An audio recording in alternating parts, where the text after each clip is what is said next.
The predictability principle. You've watched someone make the same mistake 3 times and thought, why would they do that again? The answer is simpler and stranger than you think. They're not actually choosing. They're following an invisible script that was written long before this moment. Here's the thing about human behavior. It looks random until you realize it's almost never random. We think we're making fresh decisions constantly, weighing options, being individuals, but the truth is quieter. We're mostly running patterns. A person who blows up when criticized will blow up again in the same way next time criticism lands. Someone who freezes during conflict doesn't suddenly find courage they didn't have before. They freeze again. The parent who yells when stressed doesn't wake up one morning deciding to be different. Stress arrives, and the yelling returns like muscle memory. This isn't pessimism. When you recognize that people are following patterns, their own patterns, built from fear and hope and old wounding and what they learned worked before, you stop waiting for them to magically change. You stop taking their script personally. You start seeing the real person underneath the repeat, the one still caught in it. And here's where it gets useful. When you recognize your own patterns, you're no longer trapped inside them like before. You can't change what you can't see. But the moment you spot the script running, the way you always apologize first, or always defend, or always disappear when things get close,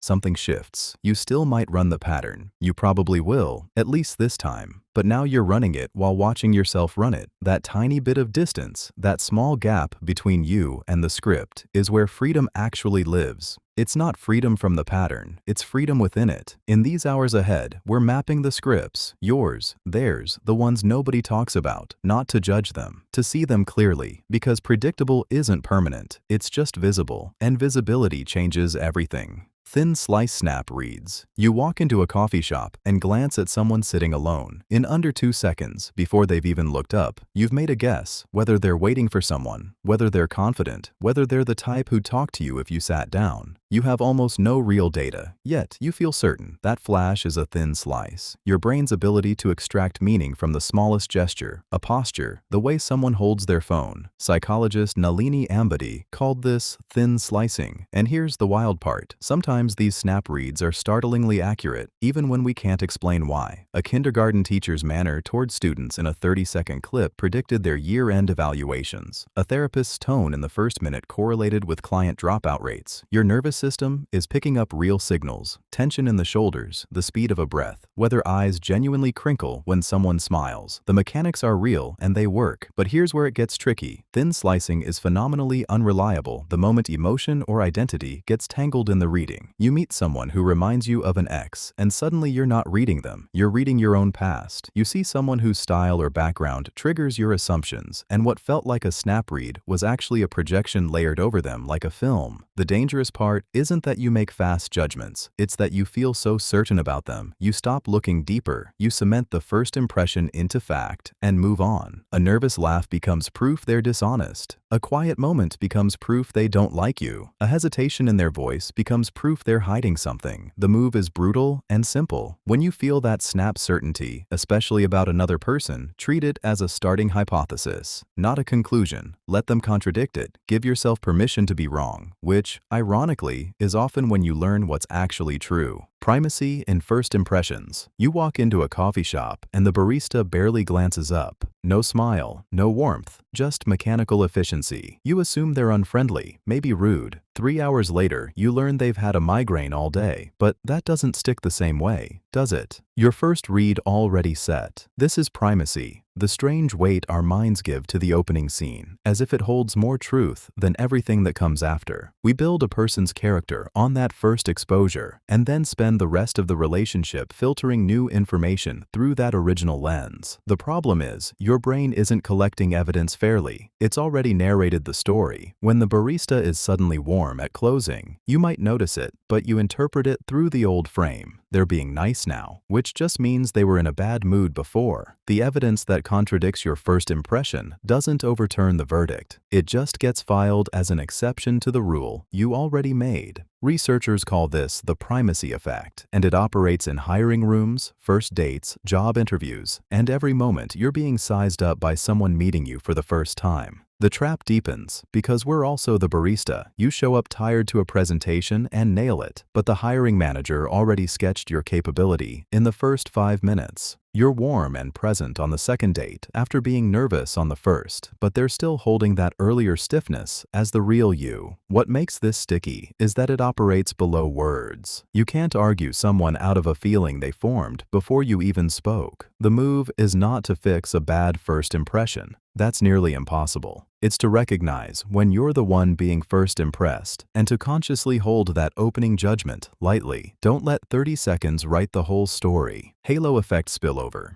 You walk into a meeting and notice the CEO has kind eyes. Maybe she smiled warmly at someone, or maybe her voice carries a gentleness you didn't expect from her title. In that moment, your brain doesn't just file away, "She seems nice." It decides she's probably smart, honest, competent, and trustworthy. Even though you've heard nothing yet about her actual track record, that snap judgment colors everything that follows. If she makes a mediocre suggestion, you hear it as strategic. If she's quiet, it reads as thoughtful rather than disengaged. One good quality, or even one good moment, pours itself like watercolor into the entire picture you have of her. This is the halo effect, and it works in reverse too. A brilliant colleague who dresses sloppily or fumbles their words suddenly seems less credible, less sharp, less worth listening to. Your brain treated one flaw as if it were a fundamental crack in their character and competence. The spillover happens because your mind hates complexity. It wants a simple story. Beautiful means competent, means good. Sloppy means unreliable, means small. One or two salient traits become the whole person, and then every new piece of information gets filtered through that distorted lens. The real danger isn't noticing someone's kindness or noting a careless mistake. It's letting that single detail become the rule by which you judge everything else they do, say, or attempt. And the spillover works on you too. If someone forms a halo around you early, maybe because you were polished one day or made them laugh, they will interpret your later stumbles generously, sometimes to the point of not seeing them at all. That's when you lose the honest feedback you need most when the stakes rise. Next time you catch yourself making a sweeping judgment about someone based on a single trait, pause and ask, what am I not seeing? What else is actually there?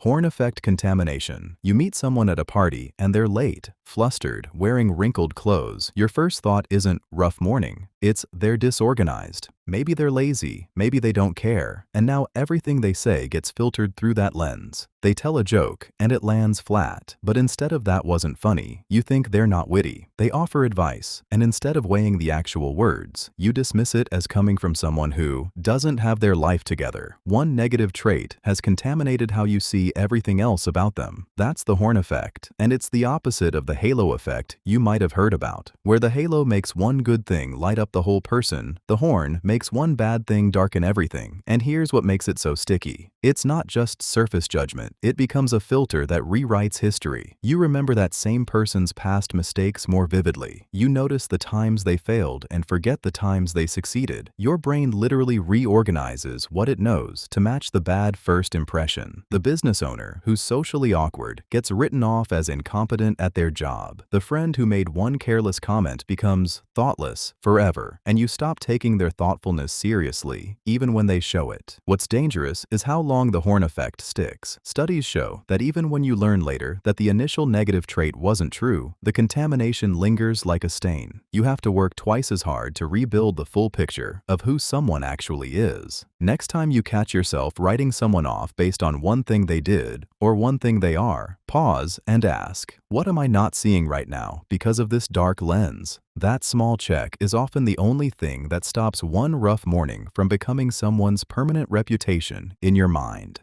Beauty as competence proxy. There's a reason the most attractive person in the room often gets asked to lead the meeting, even if they've said nothing yet. Your brain has a shortcut running so quietly, you'll never hear it thinking. Because beauty is rare and hard to fake, your mind treats it like evidence of something deeper: health, discipline, intelligence, trustworthiness, none of which are actually written into a face. But the halo effect doesn't care about logic. It just borrows credibility from one thing and loans it to everything else. Watch this in real time. A skilled surgeon with movie star looks will be rated as more competent by colleagues than an equally skilled surgeon with an ordinary face. A job candidate in a tailored suit who photographs well will be remembered as having said smarter things during the interview. Your memory literally rewrites itself to fit the initial impression. Politicians have known this for centuries. So have con artists. A beautiful person walks into a bank and asks for a loan. They get better terms, faster approval, fewer questions. The beauty hasn't made them more likely to repay. It just made the banker's threat detection system go quiet. The deeper trap is that this works even when you know about it. You can understand the halo effect completely and still fall for it. A beautiful person's bad idea sounds more interesting. Their mistakes seem more forgivable. Their ambition reads as confidence instead of ego. And if you happen to be that beautiful person, here's the real danger. People around you will attribute your successes to competence when they were actually luck or privilege, and you might start believing it too. The next time you catch yourself trusting someone instantly or feeling more skeptical of someone who doesn't fit the prettiness template, pause. Ask what you actually know. Separate from the face. It's one of those invisible strings that pulls human judgment every single day. Fundamental attribution error. Someone cuts you off in traffic, and your mind lands on a single explanation. They're reckless, selfish, a bad driver. You don't think about the call they just got about their kid being sick or the GPS that just malfunctioned. You attribute their action to their character, not their circumstance. That snap judgment is the fundamental attribution error, and it runs your life in ways you don't see. We do this constantly. A colleague misses a meeting, and you decide they're disorganized or disrespectful, not that their train was delayed. Someone doesn't text back, and they're cold or ungrateful, not drowning in work. A friend seems distant, and they don't care about you, not that they're processing grief. Your brain has a simple rule. Actions reveal character. It fires that rule before you have time to ask what was actually happening in that person's world. Here's where it cuts deeper. When you mess up, you flip the script entirely. You cut off that same driver, and your mind floods with context. You were distracted. The sun was in your eyes. You were worried about something. Suddenly, circumstance matters. Suddenly, you deserve grace. The asymmetry is almost comical if it weren't so damaging to the people around you. We're wired to assume other people's behavior comes from who they are, while our own behavior comes from what happened to us. It shapes every relationship you have. The people closest to you feel this imbalance without words. They've watched you blame yourself when things go wrong and watched you blame them. It creates a slow erosion of trust because they sense you're not giving them the same generous reading of reality that you automatically give yourself. So here's your small move. Start noticing when you land on a character judgment about someone else. Pause and ask what circumstance you're not seeing. What else was happening that day? It won't fix everything, but it's the opening move towards seeing people as they actually are, not as your quick brain decided they were in that first second. Actor-observer asymmetry. You cut someone off in traffic and think they wouldn't move. You get cut off and think they're reckless. Same event, opposite explanations. That gap runs through every human relationship you have. When you act, your brain defaults to situation. You were late, distracted, had a lot on your mind. When someone else acts, your brain defaults to character. They're impatient. They don't care. They're just like that. It feels true because you have full access to your own pressures and circumstances, the deadline and the sleepless night, while you have no such access to theirs. So you fill the blank with personality, and it sticks. Your friend snaps at you, and you think they're hostile by nature. They snapped because their boss humiliated them an hour earlier, and you just happen to be the unlucky target. But you don't know that yet, so you file it under "not as kind as I thought." Flip it. You snap at your friend, and you know immediately it's situational. You're tired. You're stressed. It's not who you are. Everyone you know gets the benefit of context when they mess up. Everyone you observe gets judged on character instead. Watch a coworker tank a presentation and you think they panicked or didn't prepare. You tank one and you know the PowerPoint crashed, the client was hostile, and you had the flu. Neither of you is more prepared or braver than the other, but the story your brain tells flips entirely based on whose shoes you're standing in. The real weight sits in relationships where you can't fix it. You judge a partner's withdrawal as coldness. They experience it as self-protection after being criticized. You interpret a parent's distance as indifference. They're carrying shame you never knew existed. The move is simple, but requires real friction. When you're tempted to explain someone's behavior as a character flaw, pause and ask what situation you're not seeing. That pause is where accuracy lives. Self-serving attribution split. Watch what happens when someone takes credit for a win versus how they explain away a loss. Your coworker nails a presentation. Suddenly, it's because of their brilliant strategy and late nights. The same person misses a deadline. Well, the client changed the scope, the software was slow, and nobody told them the full picture. The gap between these two stories is not a small inconsistency. It is the gap where nearly everyone lives, and it makes us spectacularly easy to predict. When good things happen, we are architects. When bad things happen, we are victims of circumstance. This split is so automatic that you rarely notice it happening inside your own mind, which is exactly why it shapes so much of how relationships crumble, why people stay stuck, and why trust fractures so easily between people who think they are being fair. Here is the thing. You do this too, not because you are delusional or dishonest, but because your brain keeps you safe and comfortable by letting you own the wins and rent out the losses. It is efficient, it feels right, and it costs you something: accuracy. The person who does this less, who can actually own a mistake, who can say, "I messed up," without spinning it into a lesson about bad luck or bad timing, becomes magnetic to people around them. Not because they are perfect, but because they are rare enough to notice. You can spot the self-serving split happening in real time if you listen for the phrase, "well actually," followed by a cascade of external reasons. The moment you hear that little pause and reframe, you know the attribution shift is happening in front of you. Over time, noticing it in others teaches you to catch it in yourself, and that small habit of checking your own story before you tell it out loud changes everything about how people believe you and whether they come back. Naive realism. You walk into a room where two people are having a heated argument about politics, and both of them swear they're just stating facts. One says the other is being deliberately dishonest. The other says the same thing right back. Neither feels like they're interpreting anything. They both feel like they're simply seeing what's real. That feeling is naive realism, and it might be the single most stubborn thing your brain does. Naive realism is the conviction that you're perceiving the world objectively, that your view isn't filtered or shaped by belief, desire, or bias. Other people are biased. Other people have agendas. You're just looking at what's actually there.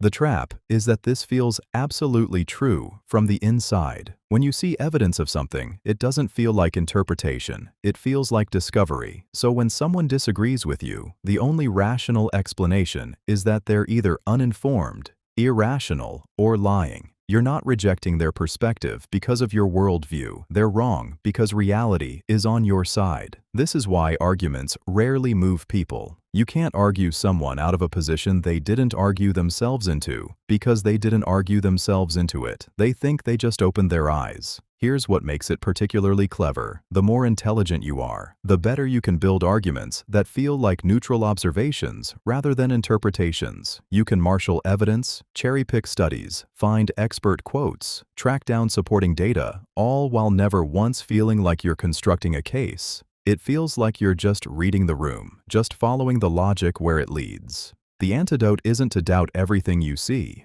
It's to notice the moment you feel absolutely certain you're just seeing facts with no spin at all. That certainty itself is often the sign that your interpretation machinery is running at full speed and you've lost track of where the world ends and your story about it begins. Illusion of transparency. You walk into a room upset, and within 5 minutes, someone asks if you're okay. Relief floods you. Finally, someone gets it. But here's what actually happened. You weren't broadcasting anything. Your face was normal. Your voice was steady. They noticed because they were looking, or because they got lucky, and now you feel seen in a way that feels almost magical. This is the illusion of transparency, and it's working in reverse almost every single day of your life. The core trap is this. You assume your internal state is leaking out all over the place. When you're anxious about a presentation, you feel like anxiety is painted across your forehead. When you're keeping a secret, you're certain people can tell. When you're hurt, you expect it to be obvious. But research keeps showing the same stubborn fact. People are much worse at reading you than you think they are. Your internal weather feels so loud and so real that you cannot fathom it being invisible to someone standing right next to you. So you overcompensate. You over-explain. You assume hostility when someone seems neutral, because neutrality to you means they must know something is wrong. You confess things nobody was asking about. You misread casual silence as judgment because your transparency feels inevitable. invisible. The flip side is just as costly. You assume everyone else is as transparent as you feel. That person being quiet isn't thinking about you. They're thinking about their mortgage or their sore knee. That friend canceling plans didn't mean anything personal. That colleague's weird tone wasn't about you at all. But because you feel so visible, you expect them to be equally readable, equally obvious, equally broadcasting. They're not. The shift happens when you stop trusting your feeling of visibility. Act as if your internal world is far more private than it feels. Ask instead of assume.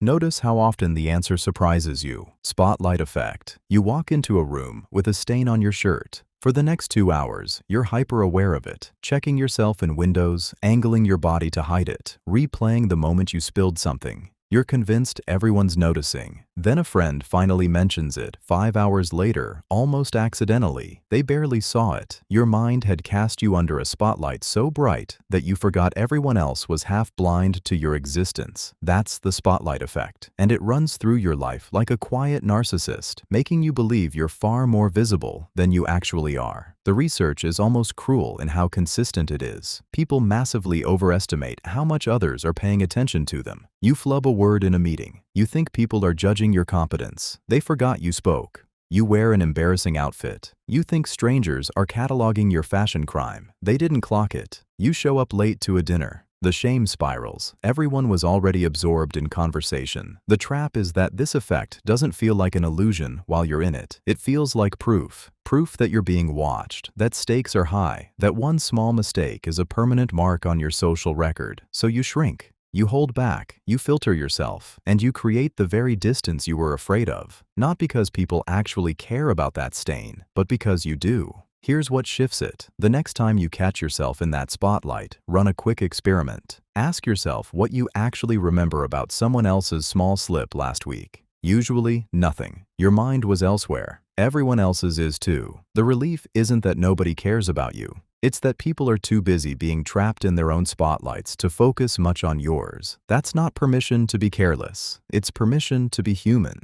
Curse of knowledge. You learned to read so long ago that the act feels invisible. Letters just snap into meaning, but spend 10 minutes trying to teach a 5-year-old to sound out the, and you realize how enormous the chasm is between knowing and explaining. They see symbols, you see shortcuts, your brain runs so fast you forgot they even existed. This is the curse of knowledge. Once you understand something deeply, the learning steps disappear, and you can't remember what confusion felt like. That gap between your expertise and someone else's fresh eyes is a blind spot disguised as clarity. Watch it happen in real time. A programmer explains an algorithm using jargon that made perfect sense after 3 months of learning, but to the newcomer, it's a foreign language. A parent says, "Just calm down," to an anxious teenager, forgetting the actual panic they felt at that age. A manager throws strategic context at a junior employee, assuming they've absorbed the company history that took 5 years to gather. A teacher writes a problem on the board and can't fathom why everyone isn't seeing the elegant solution. None of them are being cruel. They're trapped in their own knowledge, unable to step backward into the darkness where understanding hadn't yet arrived. The real danger is that you become unreliable at predicting what other people need. You think the instructions are simple because you've simplified them inside your head. You assume people want the fast version, when sometimes they desperately need the slow one. The explanation of each small step. The curse makes experts accidentally impatient and parents accidentally dismissive. The antidote is ruthless childlikeness. Ask, why does that work? About your own knowledge. Teach something to a beginner and watch where they actually get stuck, not where you predicted they would struggle.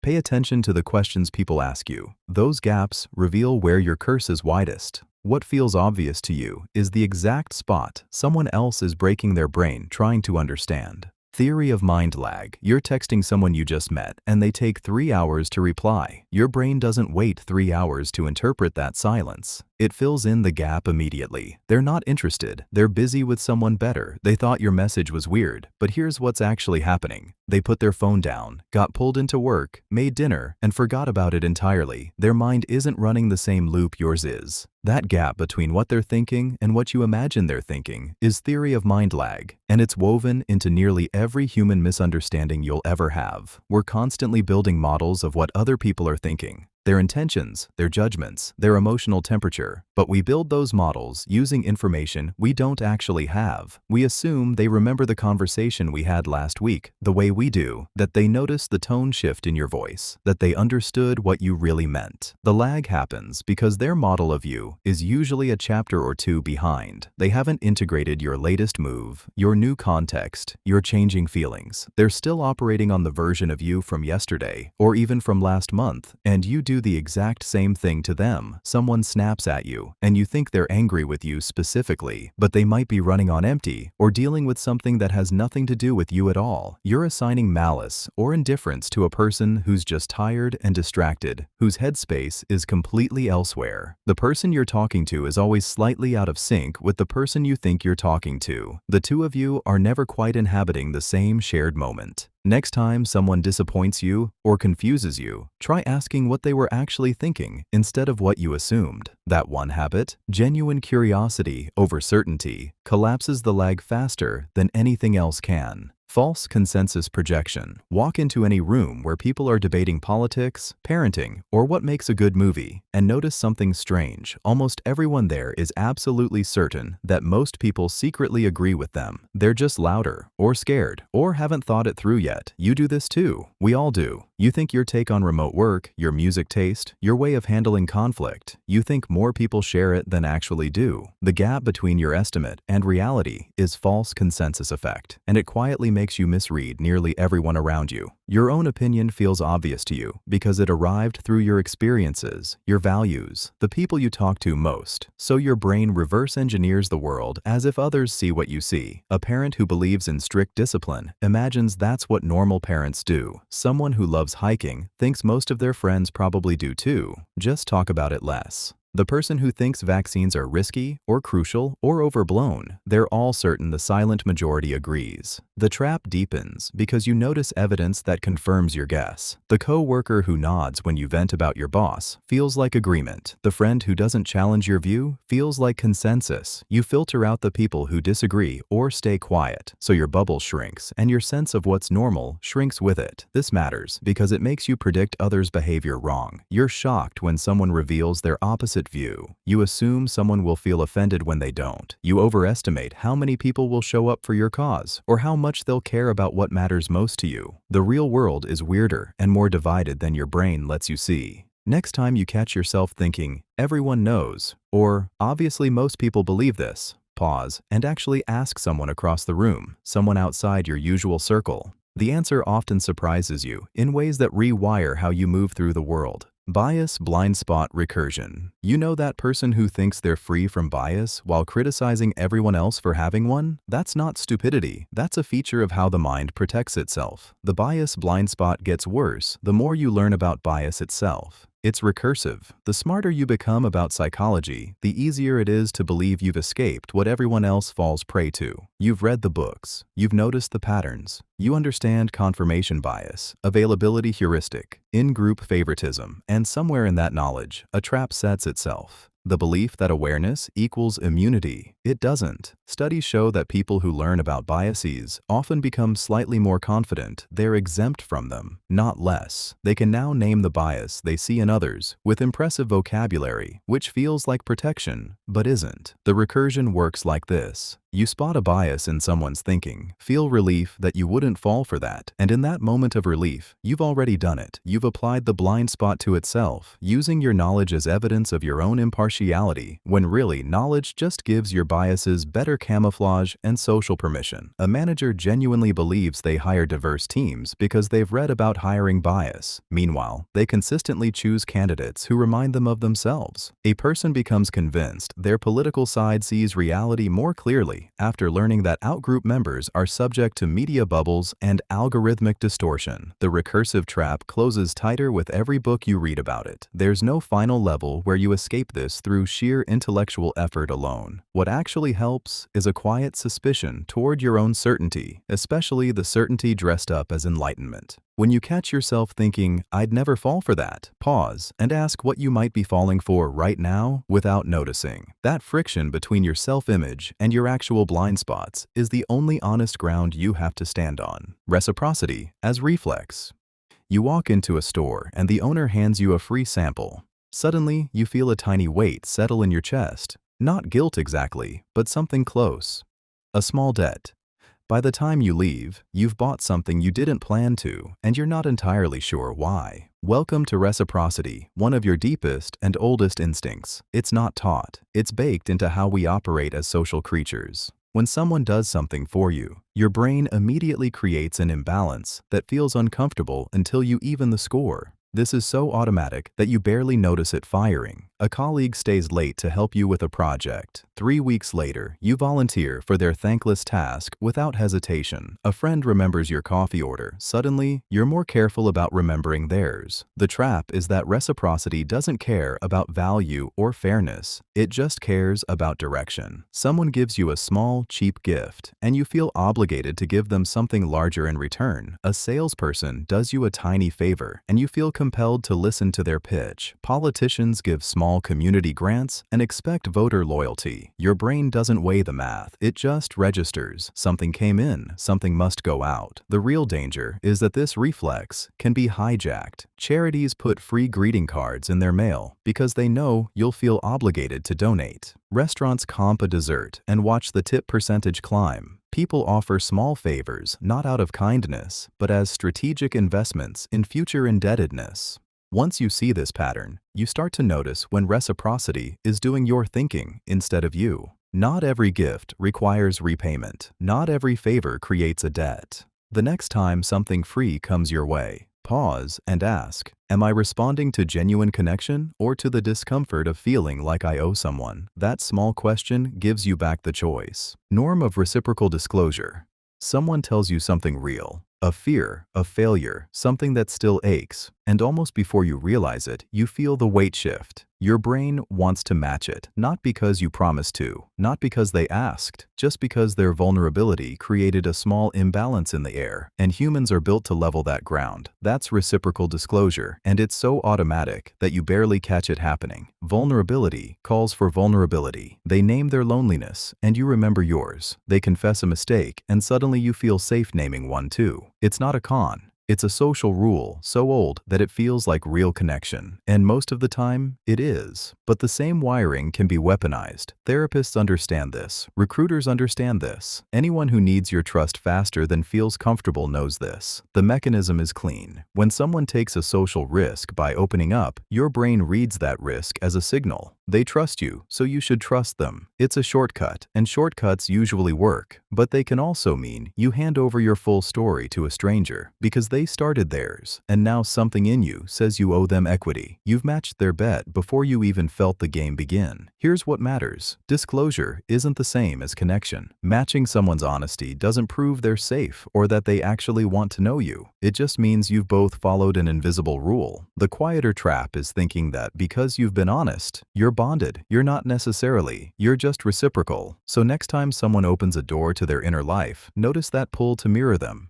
Feel it and don't move yet. Ask yourself what you're about to trade. You can honor someone's vulnerability without handing over your own. You can be warm without being transparent. Sometimes the steadiest trust isn't built by rushing, but by knowing when to hold still, when to listen, without immediately returning the confession. Vulnerability as trust signal. Think about the moment someone tells you they're scared, or that they failed at something they care about, or that they don't have it all figured out. Something shifts in you immediately. Not pity, but recognition. You suddenly believe them about other things too. Their confidence feels earned rather than performed. That crack in the armor is actually the strongest thing they can show you. Vulnerability is the password to trust, and most people spend their whole lives trying to guess a different one. We are wired to trust people who have something to lose by lying, who have already shown us they're willing to be exposed. When someone shares a real struggle, they've just demonstrated that they're not running a script, not optimizing their image, just real. And realness is magnetic. But here's where people get stuck. They confuse vulnerability with oversharing, or they think it means dumping every insecurity on someone within 5 minutes of meeting them. Real vulnerability is careful and strategic. Even if it doesn't feel that way, you choose what to reveal, to whom, and when. A manager who admits they once froze during a presentation builds credibility with their team in a way that perfect speeches never could. A parent who says, "I don't know the answer, but we'll figure it out together," creates safety that invulnerability destroys. The deeper paradox is this: the people who seem most confident are often the ones willing to be uncertain in front of others.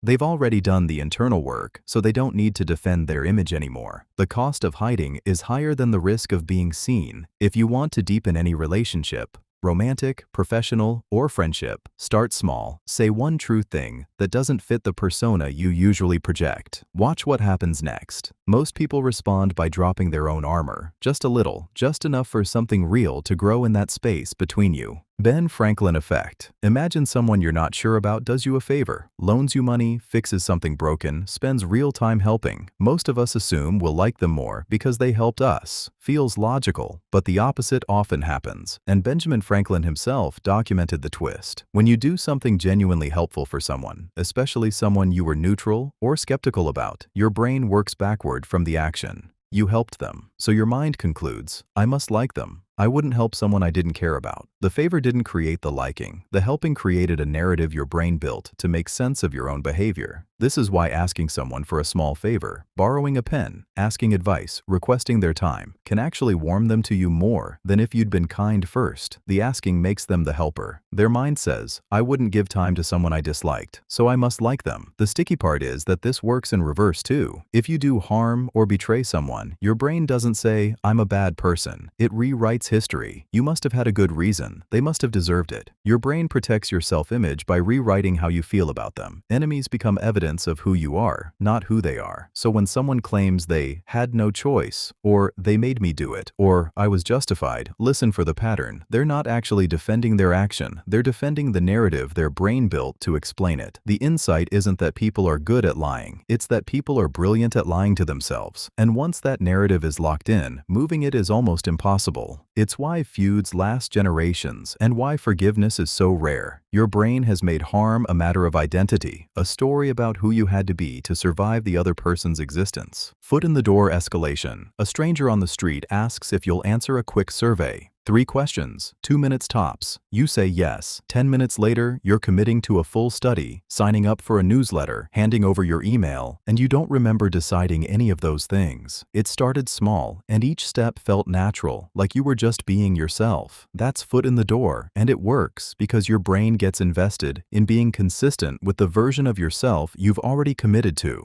You're the kind of person who answers surveys. You're helpful, so the next ask doesn't feel like a new choice. It feels like staying true to who you've already decided to be. Marketers know this cold. Recruiters know it. Anyone who wants something from you knows it too, and they'll ask for tiny commitments first. A click, a maybe, a single opinion, because they understand that your mind glues each small agreement to the next one, like dominoes waiting to fall. The path looks smooth, but it was designed, step by step, to pull you forward. Here's what makes it truly stick. You're not being tricked exactly. You genuinely want to be consistent. It's not a flaw. It's how integrity works, how character builds itself. But when someone else is designing the escalation, your integrity becomes their tool. You end up donating to causes you're unsure about, attending meetings you didn't intend to join, spending money on services that started as free trials, or committing to responsibilities that feel impossible to back out of once you've said yes once. The move here isn't paranoia or refusing every small ask. It's to notice when someone is stacking small yeses in sequence and to pause before the next step. Ask yourself if you'd make this choice cold, without the earlier agreements hanging there like invisible chains. That question alone breaks the pattern, because you're forcing yourself to choose again, not just stay consistent with someone else's blueprint. Door-in-the-face contrast. You've been asked to donate your kidney. Yes, your actual organ. It's absurd, shocking, obviously a no. But that was the ask. And now when the same person circles back 5 minutes later with, "Well, would you donate blood instead?" Suddenly, blood feels reasonable, manageable, almost easy by comparison. This is the door-in-the-face contrast, and it works because your brain just anchored itself to the first enormous request, so the second one feels like a gift by measure of what came before. The mechanism is sneaky and human. When someone hits you with something unreasonable first, it creates a psychological setup. You feel like you've already rejected them once, and that creates a small social debt you want to settle. You also recalibrate your sense of scale. The second ask isn't inherently smaller. It's smaller relative to the monster you just said no to. Your internal measuring stick has moved. The person also appears more reasonable now, more willing to compromise, which triggers reciprocity. They backed off, so you feel the pull to meet them halfway and show you're reasonable too. Charities know this cold. A sponsor a child for $500 a month opens with the door nobody's going to slam. Then comes the real ask. Even $10 a month saves a life. Now $10 doesn't feel stingy. Real estate agents open with the overpriced property, then show you the one they actually want to sell. Here's what matters. Knowing it happens doesn't fully stop it. Your emotional brain still feels the weight of that first request, still experiences the relief of the smaller one. But you can slow down. When someone leads with an outrageous ask, notice it. Ask yourself whether the second request actually feels reasonable on its own merits, or whether it only feels reasonable compared to the impossible thing you just rejected. That tiny gap between relative and actual is where the contract gets signed without you reading it. Anchoring on first numbers. You walk into a store and see a winter coat marked down from $800 to $320. Your brain lights up.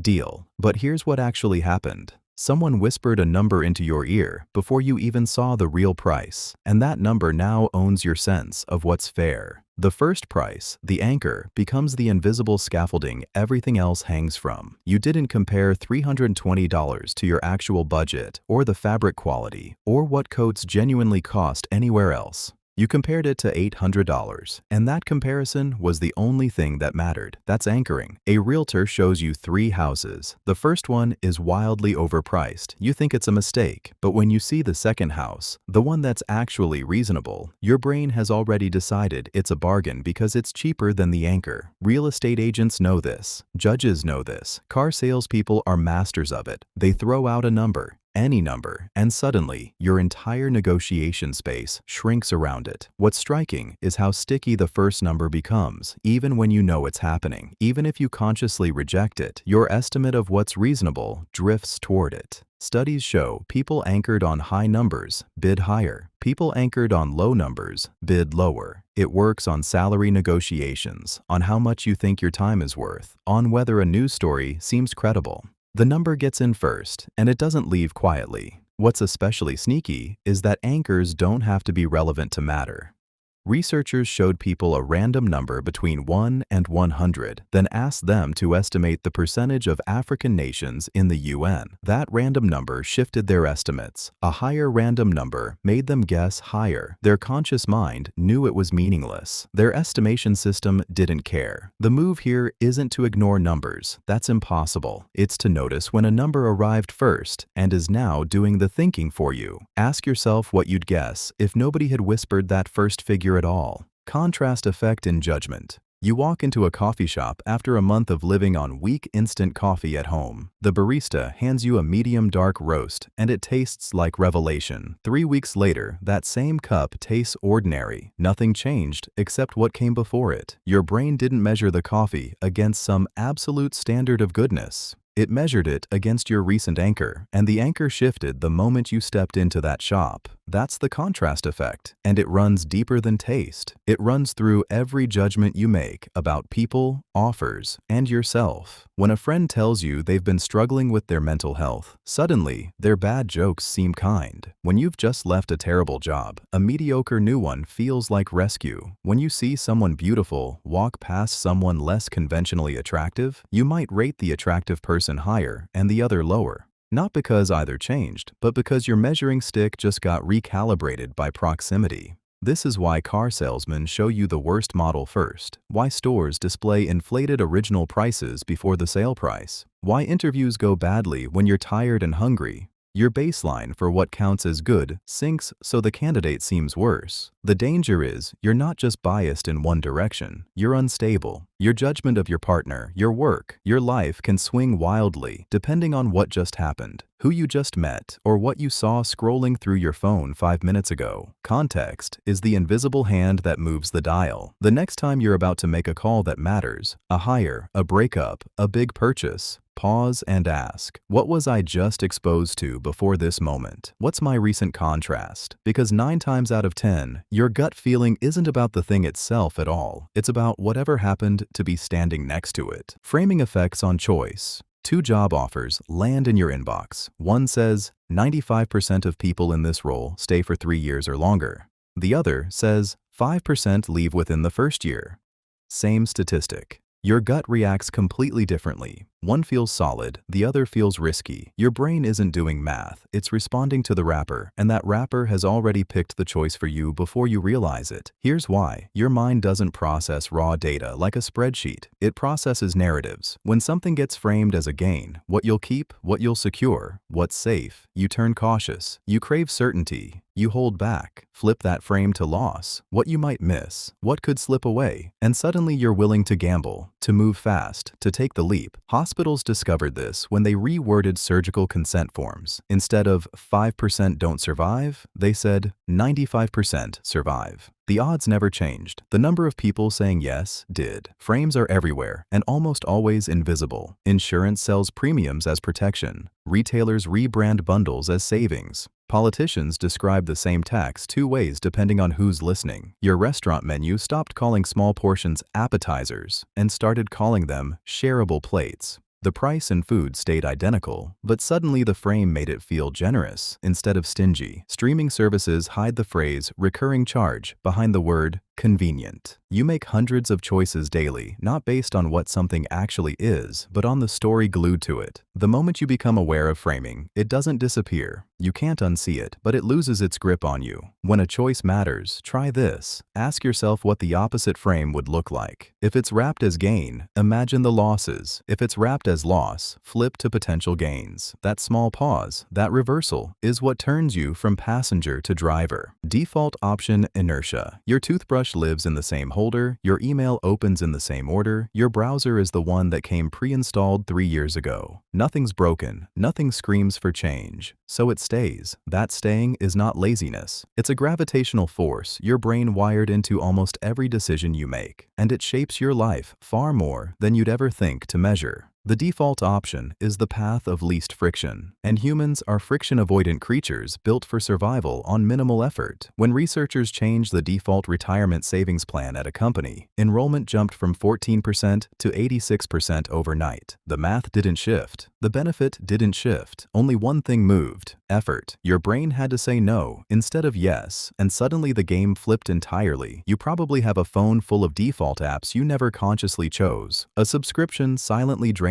your account each month, streaming services you forgot existed. Inertia did the heavy lifting while your attention went somewhere else and the system stayed put. Here's what makes this dangerous. Defaults feel neutral. They feel like the natural choice, like what most people pick, but they're engineered, not neutral. Someone designed them to keep you exactly there. Apps, settings, insurance plans, menu layouts, email filters, all of it tilts the game in one direction. Once you're riding a default path, the switching cost feels impossibly high, even when it isn't. You'd have to think, research, compare, learn something new. Easier to stay. What's worse is that defaults don't just save your effort. They rewire your actual preferences over time. You use something long enough, and your brain stops seeing it as a choice and starts calling it your preference. The system becomes invisible. The next time you catch yourself using something without remembering why, pause. Ask whether you chose it or it chose you. Most of your daily life runs on someone else's setup, not your own. Loss aversion asymmetry. Imagine someone offers you 2 equal bets, win $100 or lose $100, 50-50 odds on each. Most people would rather skip the whole thing, but if they had to pick, they'd feel the loss of $100 roughly twice as hard as the joy of winning it. That gap, that lopsided emotional weight, is loss aversion asymmetry, and it shapes nearly every decision you make without you knowing it. Losing something you already have hurts way more than gaining something new feels good. $100 you already had disappears. You feel genuinely worse than you'd feel if $100 appeared in your account tomorrow. Your brain treats losses and gains like they're playing on completely different scales, and that's not a quirk of math. It's a survival mechanism your ancient brain still trusts. In a world where losing your food meant starving, the fear of loss had to be louder than the excitement of gain.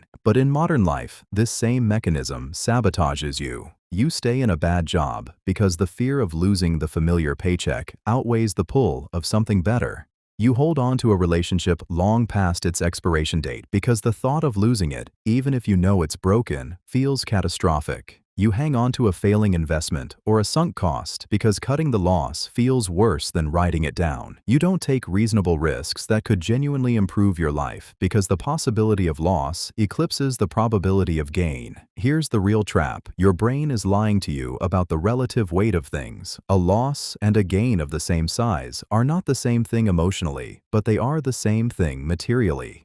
Next time you're frozen between two choices, try asking yourself what the pure facts are, stripped of emotional gravity. What would you actually lose? What would you actually gain? Sometimes naming them separately is enough to break the asymmetry's hold. Endowment effect attachment. You buy something at a yard sale for $5 on a Saturday morning, and by the time you're home, your brain has already decided it's worth $7. The object didn't change. Your circumstances didn't change. What shifted is ownership, and that one fact rewires how your mind treats the thing. This is the endowment effect, and it runs so quietly you don't notice it firing until you're defending a choice nobody asked you to defend. When you own something, your brain treats it as categorically different from when you're just considering buying it. The coffee mug you already have feels like a loss if you give it up. That same mug sitting on a store shelf feels entirely replaceable. The emotional weight lives nowhere in the object itself. It lives in the ownership status. Here's where the trap reveals itself. You buy a house you're uncertain about, and within weeks, it feels loaded with invisible value that has nothing to do with what the bank says it's worth. You keep a shirt in your closet for years because throwing it out feels wasteful, even though you've never worn it and probably never will. You hold on to an investment or a relationship longer than logic permits because what you've already sunk into it feels heavier than what you might gain by leaving. Your brain is treating a sunk cost like a current asset, and you're protecting identity instead of value. That thing got woven into your story as an owner, a keeper, someone who doesn't waste. The radical part is also the smallest move. Ask what you'd actually choose if you didn't already own it. Not what it cost you, not what you've invested in time or emotion or hope. Strip all that away and ask, what would you buy today? That question cracks the spell faster than any logic can. Sunk cost entrapment. You're 3 years into a relationship that stopped feeling right around year 2. Every time you think about leaving, a voice whispers, "But I've already invested so much time." That whisper is the trap. Your brain is trying to protect a past investment by throwing good life at bad odds, and it works so well that most people stay stuck without even knowing why. Sunk costs are money, time, or effort you've already spent and can never get back. The brutal part is that your brain treats them like they matter for future decisions, even though they mathematically don't. If you spent $5,000 on a hobby you hate, that money is gone, whether you quit today or suffer through another year. Your future self doesn't get the $5,000 back either way. Yet we cling to failing projects, relationships, and jobs because walking away feels like admitting the past was wasted. So instead of admitting it, we waste the present trying to justify the past. Watch yourself in small moments, ordering a meal you're not hungry for because you paid for it, staying in a conversation that drains you because you drove there, finishing a book that bores you because you're halfway through. Each time, you're choosing the ghost of a past choice over the actual reality in front of you. The people who move fast, who leave bad situations, pivot careers, and relationships that aren't working. They've learned to separate what happened from what happens next. They grieve the loss if they need to, then they act on what's true now. The cost is paid. The only question left is whether you want to keep paying it forever. That's not loyalty or commitment. That's being haunted by a math problem that solved itself the moment you walked in the door. And the smaller the future you're willing to settle for, the heavier that ghost becomes. Escalation of commitment. You buy a gym membership you don't really want because you've already paid for the first month. A year later, you're still going, not because you love it, but because you've already invested so much time and money that quitting feels like admitting defeat. That sunk cost becomes a trap, and your brain locks in to justify staying. This is escalation of commitment, and it shows up everywhere once you start noticing it. The mechanism is simple, but brutal. When you've already invested something, time, money, emotion, reputation, your mind plays a trick. It starts treating that past investment as a reason to double down rather than as a reason to cut loose. The more you lose, the more you're willing to risk to avoid the sting of that loss. A bad relationship where you've built a life together, a failing business where your identity is tied to the brand, a degree you hate but you're already 3 years in. All of these trap you through the same door. Your commitment becomes less about the future and more about defending what you've already given. What makes this sticky is that escalation feels like loyalty or strength. You tell yourself you're dedicated, not trapped. You frame it as grit instead of sunk cost fallacy. And the deeper you go, the harder it becomes to hear anyone suggest you pivot, because that suggestion lands like an insult to everything you've invested. The escape hatch exists, but it requires something counterintuitive. You have to let the past be the past. What you already invested is gone. It cannot purchase a different future. It can only weight you down if you treat it as a debt you owe the original decision. The next time you're doubling down on something because you've already come this far, pause and ask yourself one thing. If I were starting fresh today, would I choose this? If the answer is no, you found your signal. Effort justification loop. You know that moment when you've spent 6 hours on something and suddenly it feels more valuable than it did at hour 1. You didn't learn new information. The thing didn't change. What shifted is your emotional investment in defending the decision to keep going. This is effort justification in action, and it runs so quietly, you'll miss it every time if you're not listening for it. The harder you work towards something, a relationship, a job, a belief system, the more your brain needs to justify that expenditure as worthwhile. It's not a calculation error, it's a psychological safety mechanism that says, if I've already bled for this, it must be worth bleeding for. So you double down, invest more time, more energy, more identity into the thing, which tightens the loop. Now you can't admit it was a waste without admitting something worse, that you wasted yourself. People stay in marriages, careers, and ideologies far longer than evidence supports, not because they're foolish, but because their brain has already paid such a steep price to build the case for staying. The cruelest part is that this loop works backward too. If you decide something is hard to get, whether that's a person, a product, or approval, you'll automatically value it more, just because the imagined effort feels like it should mean something. This is why people chase the unavailable. This is why scarce things feel precious. Your brain is trying to make sense of why anything matters, and effort is one of the only currencies it trusts. The trap deepens when you realize that admitting the mistake would require you to grieve not just the wasted time, but the version of yourself you built while justifying it. That loss feels too large. The real move here is noticing when you're defending something instead of evaluating it. Those are different actions entirely. One protects the past, one protects the future. Ask yourself this: if you were starting fresh today, would you choose this again? Cognitive dissonance reduction. You know that moment when you catch yourself doing exactly what you just criticized someone else for? Your stomach tightens, your mind gets busy, and within seconds you have a really good reason why your situation is different. Totally different. That quick mental escape is cognitive dissonance reduction in action, and it is happening in you constantly, usually without you noticing. Cognitive dissonance is the gap between what you believe about yourself and what you actually do. It creates genuine psychological tension that your brain desperately wants to shrink. The tricky part is that your mind does not solve this by changing your behavior. Instead, it rewrites the story. You tell yourself that everyone does it, that the rule does not really matter, that you had no choice, that your circumstances were special. A smoker does not quit. She decides the health risks are exaggerated. A person who snapped at a friend does not apologize. He reasons that the friend was being oversensitive. The mental gymnastics are often invisible to the person doing them, which makes them especially powerful. You are not lying to yourself on purpose. You genuinely believe the revised story within minutes. This matters because dissonance reduction is a predictability engine.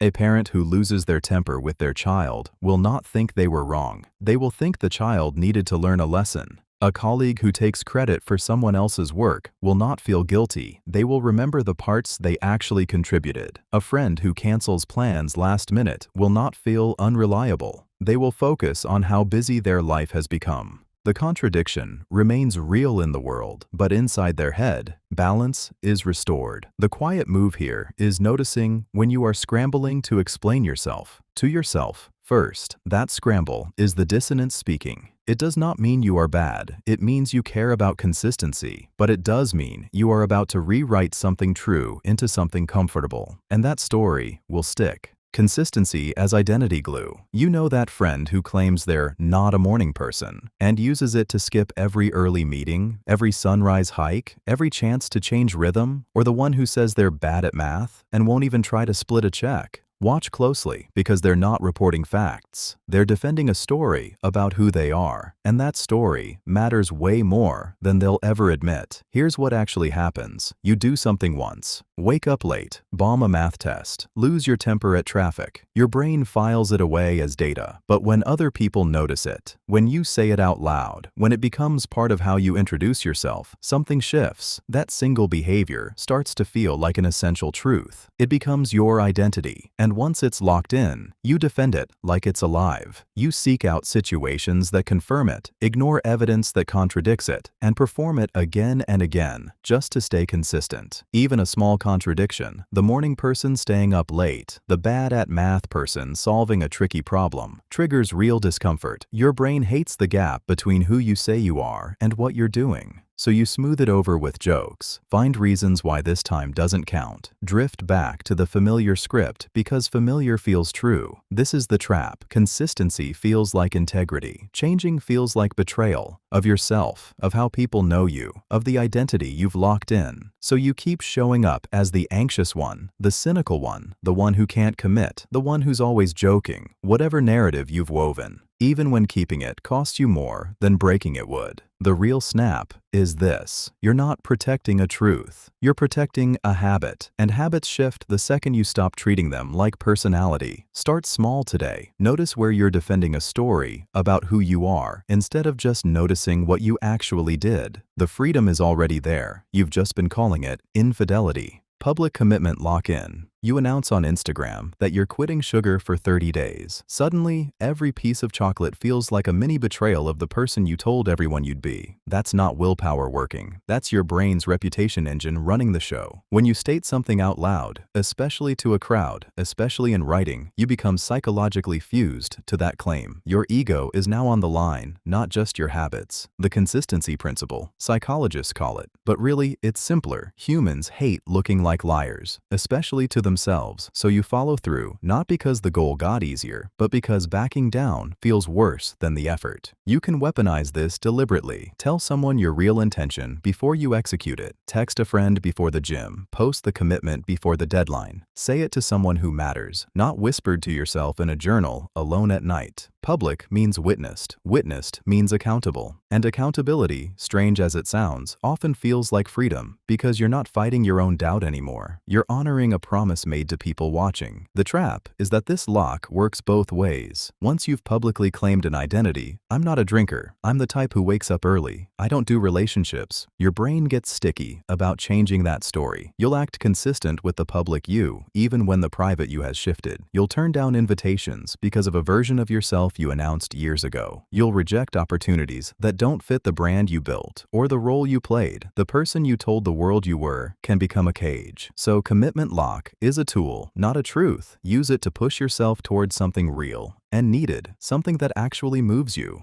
But stay nimble enough to revise the story when you actually change. The best commitment is one you can outgrow without shame, where you can say to people watching, I was right about that then, and I'm right about this now. Mere exposure familiarity. You walk past a storefront 100 times and suddenly you like it, not because anything changed. The window's the same, the prices haven't shifted, nobody told you it was good. You just passed it enough times that your brain stopped treating it like a stranger. That warm blur of recognition, it feels like preference, but it's just repetition wearing down your defenses. This is how a song you hated on first listen becomes the one you hum in the shower by week 3. How a face in your biology class shifts from annoying to kind of cute by midterm. How How that brand name you'd never heard of suddenly feels trustworthy because you've seen it everywhere. Your brain is playing a trick on itself. It's mistaking familiarity for liking, and you're never quite aware it's happening. The darker side is that exposure works on nearly everything. Ideas, faces, accents, even people you once actively disliked. Repeat something enough, and the resistance softens. Politicians know this. Advertisers have built empires on it. That's why the third encounter with something feels safer than the first. Even if nothing's changed about it, your mind is pattern-seeking hardware, and repetition looks like proof that something must be okay. But you can notice when it's happening, when you're warming to something or someone, purely because you've been exposed to them more, not because they've actually improved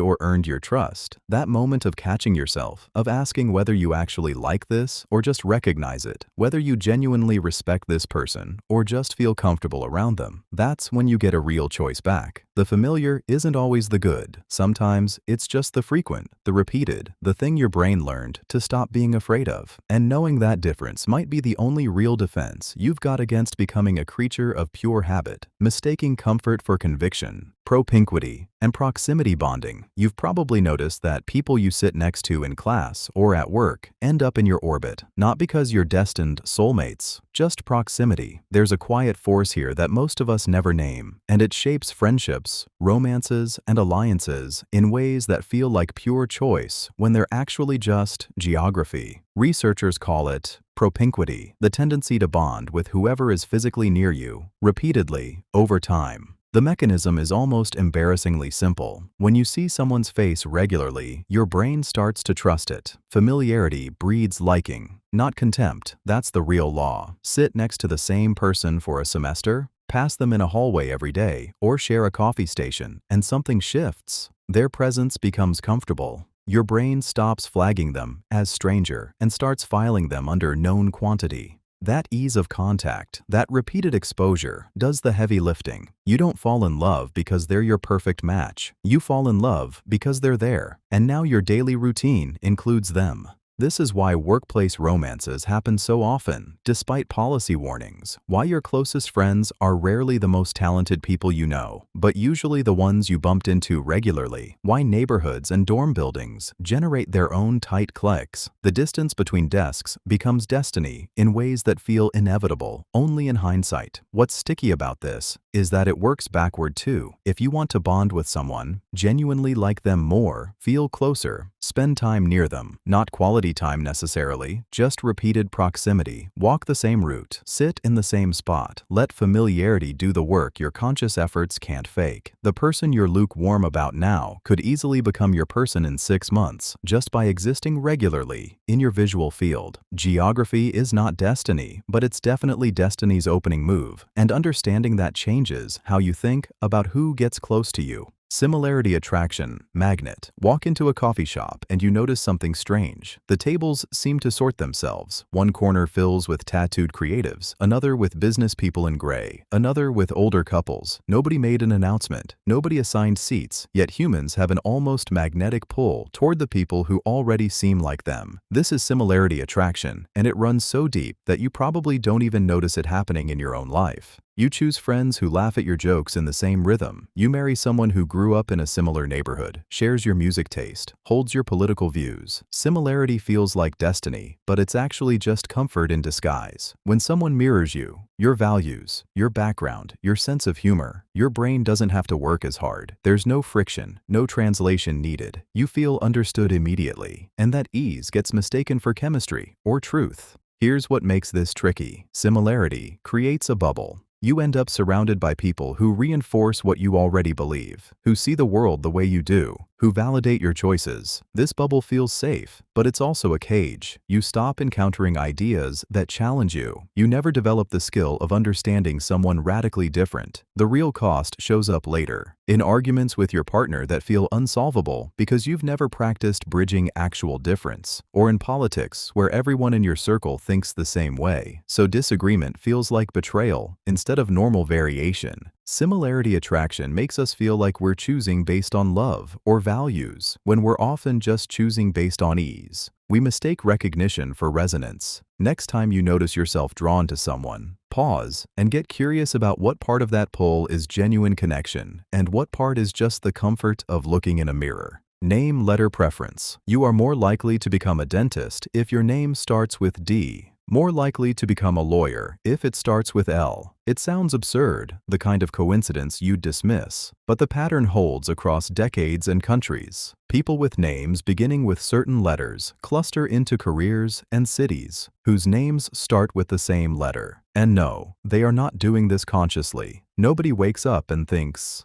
well, my name is Dan, so I guess I'll become a dentist. The mechanism is subtler and weirder than that. Psychologists call it implicit egotism, and it works like this. We are drawn to things that resemble us, especially in ways we do not notice. Your name is the first thing that is you. You see it everywhere. On mail, on school rosters, in mirrors. That familiarity breeds an unconscious preference. When Dan sees the letter D in a job title or a city name, something in his brain lights up. It feels right, like home, like him. He does not feel the preference. He just finds himself naturally drawn toward it. The effect is small. Maybe 5 or 6% higher likelihood, but it stacks. Consider that across thousands of decisions, across letters, across names, the pattern emerges clear and stubborn. This is not about destiny or magic. It is about the fact that your brain uses familiarity as a signal for rightness, and the most familiar thing to you is your own name. You walk through the world with your name as a silent compass, pointing you toward choices that echo it. The strangest part arrives later, when you realize how many of your big moves might be steering toward your own letters. Look at your own choices, your friends, your job, the places you return to. And you might spot your own name hiding in plain sight, pulling you home in ways you never chose. Misattribution of arousal. You've felt your heart race, palms go damp, breath catch, and then your mind fills in the blank about why. The physiological signal is real. The story you tell about it, that's where the hijack happens. Your nervous system doesn't know the difference between fear and attraction, between caffeine jitters and genuine excitement, between anger at a situation and attraction to the person standing next to you. When it all kicks off, the arousal is the same chemistry. The label you slap on it comes from context and narrative. This is misattribution of arousal, and it quietly rewires how people feel about each other and themselves every single day. Think about someone who asks you out right after you've run a hard workout, or after a near-miss car scare, or during a heated argument that gets resolved. Your body is flooded, your pupils dilate, you feel alive. And the person in front of you becomes the obvious source of that aliveness, even though half of it came from adrenaline or endorphins or cortisol doing their job. You convince yourself the attraction is bigger than it is because the arousal is real and immediate, and they're right there. Decades of research on suspension bridges, scary movies, and gym dates all confirm the same pattern. People fall harder for others when their bodies are already running hot, regardless of the original fuel. The stickiness is that arousal feels like proof. It feels like certainty, so you trust it more than you trust a calm, rational moment. You misread your own signals, and then you make decisions about who to trust, who to pursue, who's worth your time, based on a misfiring feedback loop. The antidote is smaller than you'd think. When you feel that rush, pause and ask what else is firing in your body right now. A racing heart doesn't always mean your person is right. Sometimes it just means you're alive. Pratfall effect, likability. There's a moment in almost every meeting where someone stumbles, forgets a word, spills coffee, laughs at their own mistake, and something strange happens. People lean in slightly. They relax. They like that person more, not less. You'd think perfection would win likability, but it almost never does. The moment someone shows a crack, especially an honest, small one, they become human in the room. This is the pratfall effect, and it's one of the most reliable shortcuts your brain uses to decide who to trust. The person who never slips feels like they're performing, hiding, holding something back. The person who fumbles and shrugs feels real. But here's where it gets interesting. The effect only works if you're already competent. An expert who trips over their words becomes more likable. An intern who does the same just looks unreliable. Your brain is making a calculation. This person is clearly capable, which means the mistake proves they're not trying to fool me. They're just human. There's nothing to protect against. This is why the most persuasive leaders, teachers, and salespeople all share a weird habit. They casually admit small failures or gaps in what they know. Not dramatic ones, not sob stories, but genuine little cracks in the facade. A surgeon who says mid-conversation, "God, I always mix up those two drug names," becomes more trustworthy, not less, because you already know they're competent. The real trap is thinking you need to be flawless to be liked. You don't. You need to be competent enough that your mistakes read as proof of authenticity, not proof of incompetence. Competence builds the permission. Vulnerability builds the bridge. When you next find yourself in a room with someone who admits a tiny failure and keeps moving, notice how your whole body shifts toward them.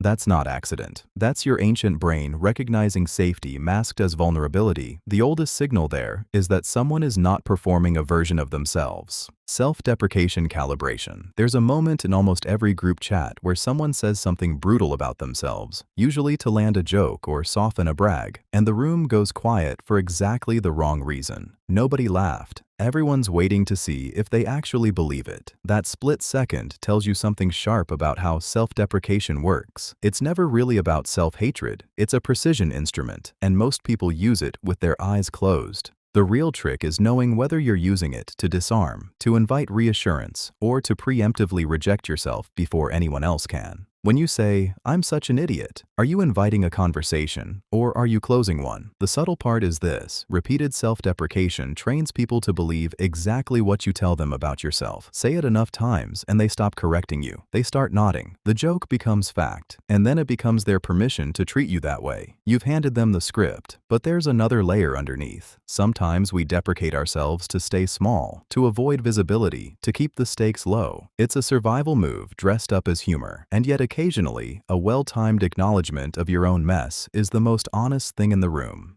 It gives other people permission to be human too. The real calibration lives in the difference between confession and performance. Self-deprecation lands well when it's true, unexpected, and doesn't ask anyone to fix you.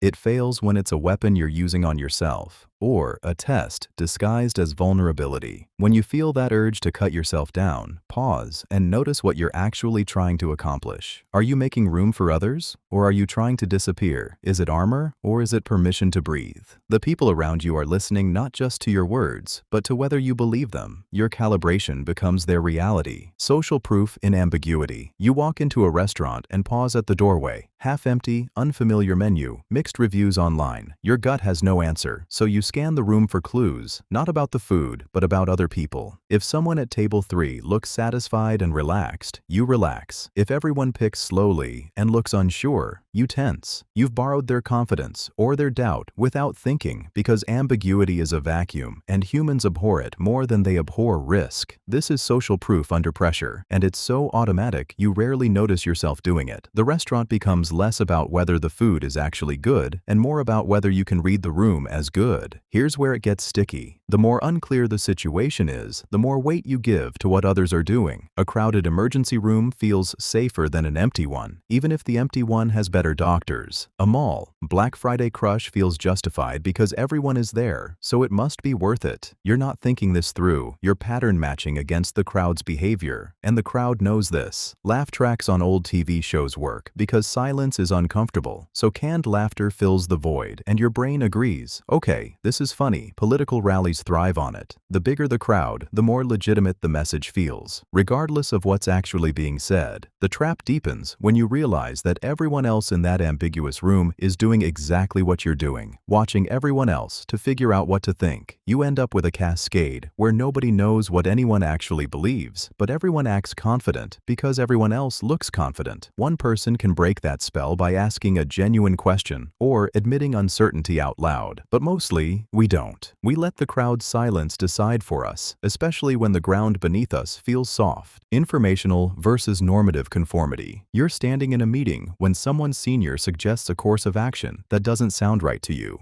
No one else speaks up. 5 seconds of silence pass. 10. By the time you reach 30, your hand doesn't raise. But here's the split that matters. You're not quiet for the same reason as the person next to you. You stayed silent because you actually started doubting your own judgment. Maybe they see something you missed. Maybe the numbers do support it after all. Your colleague stayed silent because they could read the room and didn't want to be marked as difficult. Same behavior, two entirely different engines running underneath. That distinction is the hinge between informational conformity and normative conformity, and learning to spot the difference in yourself will change how much you trust your own thinking going forward. Informational conformity happens when you genuinely believe the group is right and you update your mind to match reality as you now understand it. You're not being swayed by fear or social pressure. You're gathering information like a radar dish, integrating what others know into what you thought you knew, letting new evidence reshape your conclusion. Normative conformity is pure social calculus. You know what you think, but the cost of saying it feels too high, so you play along and keep your real opinion locked away. The trap is that both look completely identical from the outside. You can't tell which one is running just by watching someone nod along in agreement. What matters is knowing which one is running inside you when you find yourself agreeing with something that made your stomach tighten the first time you heard it. The next time you catch yourself going quiet in a moment that matters, try asking, do I actually believe this now, or am I just not risking it? That question alone, asked honestly in the moment, is the difference between being someone who thinks independently and someone who only looks like they do.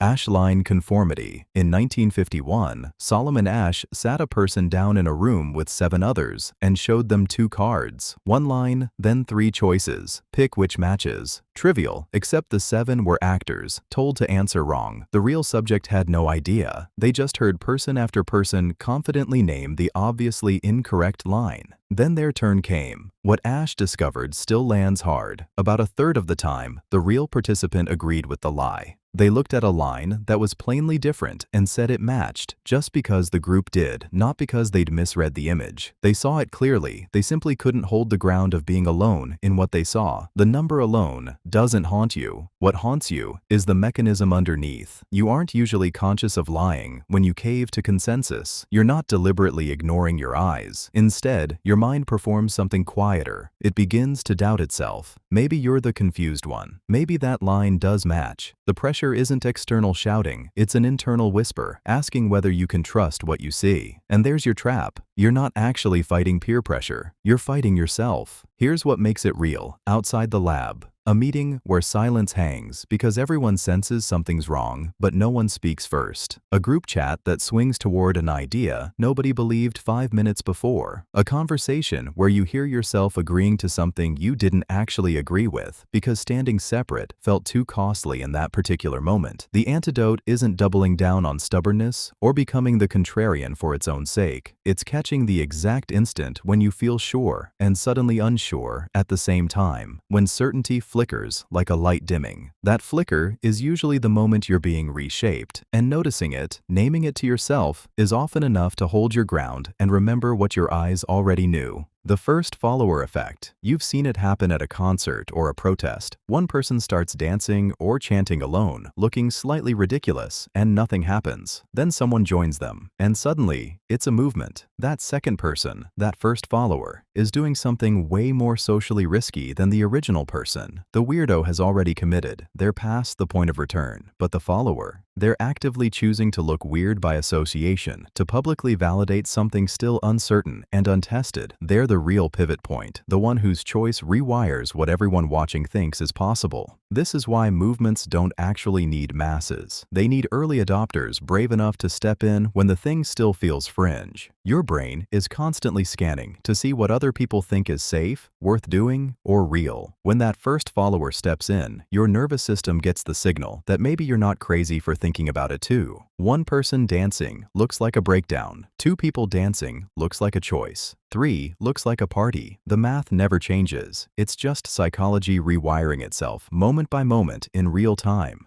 The first follower also shields you from something crucial. They absorb the social cost first. Take the hit of being seen as the weird one, joining the weirdo. By the time you jump in, there's already credibility there, a sense that this thing has legs. This is why every social change, fashion shift, or cultural trend has that uncomfortable middle zone where maybe 3 to 5 brave people are openly committed while thousands are silently interested. but waiting. The corporations know this. Politicians know it. Your friend group knows it. They're not hunting for a majority. They're hunting that first follower. Once they have one, you start believing the whole thing is inevitable, that you're just following, not leading. You're following the follow, which feels less brave and more like common sense. That's the trap. That's also the power. Pluralistic ignorance freeze. There's a moment in nearly every group, a room full of people, a Zoom call, a text thread where nobody speaks up and everyone assumes everyone else is fine with it. The awkward silence deepens. Someone laughs nervously, and the whole group locks into a shared fiction that nobody wants to move, when in reality, most of them are desperate for someone else to break the spell. That's pluralistic ignorance, and it freezes groups like nothing else. Here's how it actually works. You're sitting in a meeting where a decision is being made that feels wrong to you, but nobody else is saying anything, so you think, well, maybe I'm missing something. Maybe this is fine, and I'm just anxious. You stay quiet. Meanwhile, the person next to you is thinking the exact same thing about you, and the person across the table is thinking the exact same thing about them. Everyone is afraid they're the only one who sees a problem, so everyone acts like they don't see one. The group becomes a mirror of apparent agreement that reflects back unanimous consent that nobody actually feels. What makes this so sticky is that your silence reads to others as confidence. Your restraint reads as buy-in, and because humans are social creatures, we calibrate our own beliefs by reading the room. If everyone looks convinced, you become more convinced. Even if everyone is actually just scared, the group consensus crystallizes around something nobody would choose alone, and by then, the momentum feels real, feels inevitable, feels like truth. The move is brutal in its simplicity. Speak first and speak small. Not a grand objection, just a genuine question or a small doubt voiced out loud. What you'll often find is that the room exhales. Others will follow. The fiction breaks because you treated your uncertainty as information, not as shame. And that tiny crack is usually enough to let the actual group emerge from behind the mask everyone was wearing. Bystander diffusion of responsibility. Imagine you're on a crowded train and someone collapses in the aisle. You glance around. 14 other people doing the same. Seconds pass. No one moves, and in that frozen moment, something quietly shifts inside you. It's not really your job, right? Someone else probably knows CPR. Someone else is probably already calling. Your responsibility shrinks with every person you see doing nothing. That's the trap. When you're alone and someone needs help, your brain screams at you. The choice is binary: act or live with it. But add a crowd, and something strange happens. Your sense of duty doesn't spread across the group like water. It dilutes, almost dissolves. Each extra pair of eyes watching makes your personal obligation feel smaller, almost vanish. You become one of many, and somehow one of many feels like none of you. The cruel math is that the more witnesses there are, the less likely any single person will step in. It's not cowardice exactly. It's a cognitive shift where your mind genuinely recalculates the stakes. Someone else will do it. That's not a conscious thought usually. It's faster than that. More like a whisper your nervous system tells itself. The effect is so reliable that rescue workers know to point at a specific bystander and say, "You, call 911," rather than "someone call 911."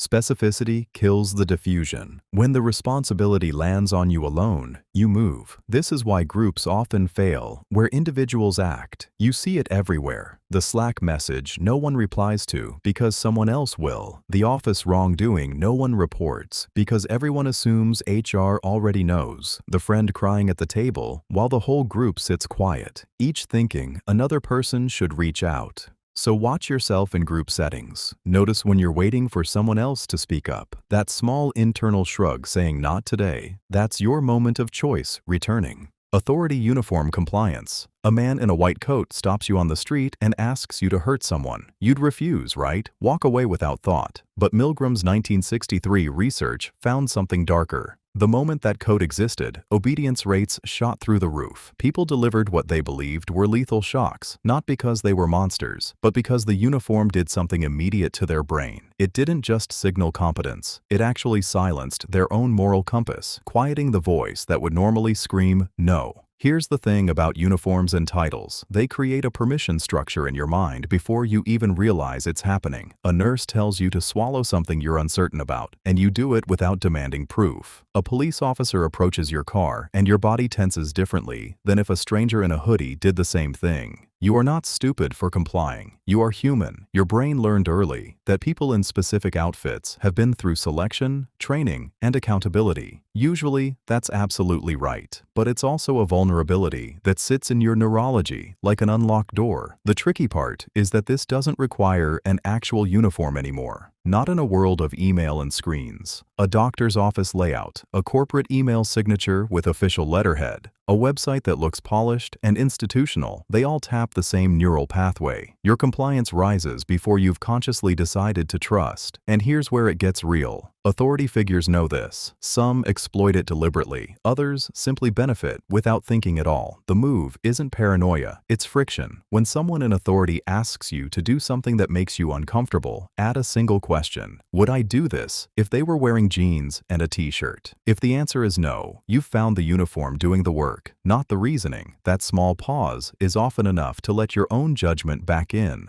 Milgram obedience gradient. Stanley Milgram ran an experiment in the early 1960s that haunts us still, and the reason it sticks is because it's not about monsters. It's about you, sitting in a chair, asked to do something small that quietly becomes something else. The setup was simple. You're the teacher. A learner is in another room, and a scientist in a gray coat asks you to deliver electric shocks when the learner gets answers wrong. The first shock is barely noticeable. 15 volts. You press the button. Nothing happens. Then 25 volts. Then 50. The learner starts to protest, then scream, then demands to be released. But the scientist says only 4 words. You have no choice. You must continue. And most people did. Not because they were sadists, but because they were already past the point of easy refusal. The machine had a gradient, and so did their obedience. Each step was only slightly worse than the last one, so each decision felt like a small thing.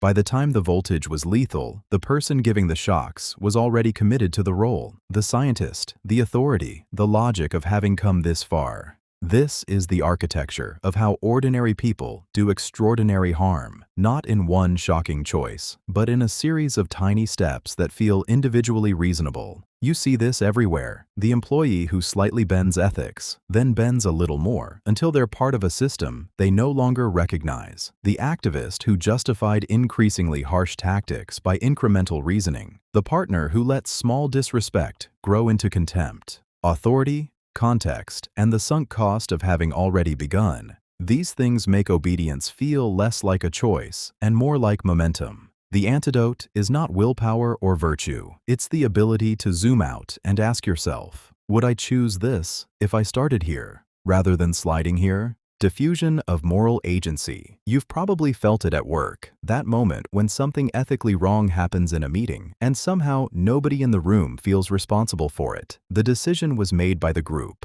The order came from above. Someone else will handle it. Each person's conscience gets quieter because the blame is spread so thin that nobody's name sits on top of it. That's diffusion of moral agency, and it's reliable. It's how good people become complicit in bad things without ever feeling like they made a choice. When you're alone, your conscience is a spotlight. It points right at you, but in a group, that spotlight gets divided among everyone present. Your piece of the blame becomes a sliver. Your piece of the responsibility becomes theoretical. The CEO points to shareholders. The manager points to directives from above. The employee points to just following orders. By the time the buck stops, it's scattered across so many desks that nobody feels the weight. Research on corporate wrongdoing, medical errors, and group misconduct shows the same pattern. The larger the group, the more ethical corners get quietly cut. What makes this dangerous is how it doesn't require malice or conspiracy. You don't need bad people. You just need enough people that each one can whisper, "It's not really my call." The teenager in the crowd who would never throw a rock alone suddenly does it because the act is distributed across the group. The accountant who would question fraud alone stays silent because 5 colleagues are in the room. Your moral line doesn't move. The responsibility just dissolves before you have to stand on it. Notice when you feel that small relief in a group decision, that quiet ease of shared blame. That's the moment to ask, would I explain this alone to someone I respect? If the answer is no, you've found where diffusion is working on you. Ethical fading in systems. You walk into a hospital on your first day. The checklist says 2 nurses should verify the patient ID before injection. By week 3, you're the only one checking. No one says stop verifying. It just happens. A small skip, a glance instead of a scan, a voice in your head that says we've never had a problem before. That voice is ethical fading, and it works like erosion. Nothing dramatic. Just weather wearing stone thinner until one day it cracks under weight it could have held fine a month ago. The thing about systems is they're built on the small choices nobody notices. An accountant rounds a number down once. A manager doesn't ask the hard question in the meeting. A designer ignores the edge case because the deadline is tight. One person's tiny corner cut is invisible, so the next person cuts a corner too, a little bigger. Before long, nobody remembers what the actual standard was. The bar didn't move overnight. It migrated, and here's what makes it so sticky.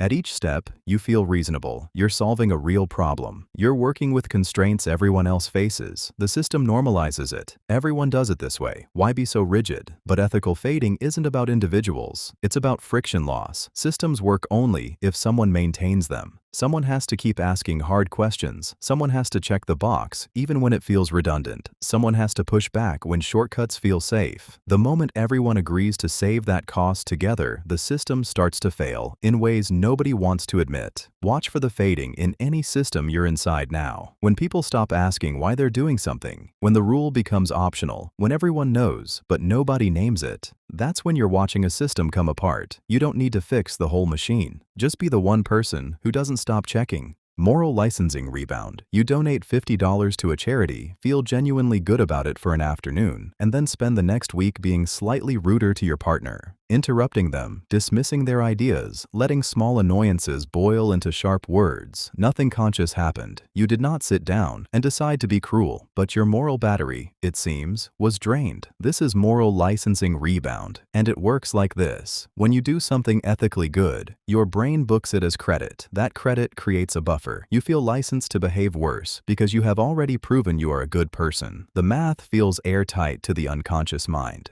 Good deed plus small cruelty equals roughly neutral, so the cruelty feels harmless. It is not just about donations. It is about every moment you signal your own goodness to yourself. You volunteer on Saturday morning, so Sunday afternoon, you are harsher in your judgment of someone who is struggling. You post about social justice, so you ghost a friend who needs you. You eat a salad for lunch, so the night binge feels earned. The trap is that your brain is not actually keeping a moral ledger. You are not banking good behavior like currency. What is actually happening is that once you have evidence of your own virtue, fresh, recent, real, the pressure to keep proving it loosens. Your guard goes down. The part of you that monitors your own behavior gets quieter. And that is precisely when the old habits, the impatience, the selfishness, they slip back in.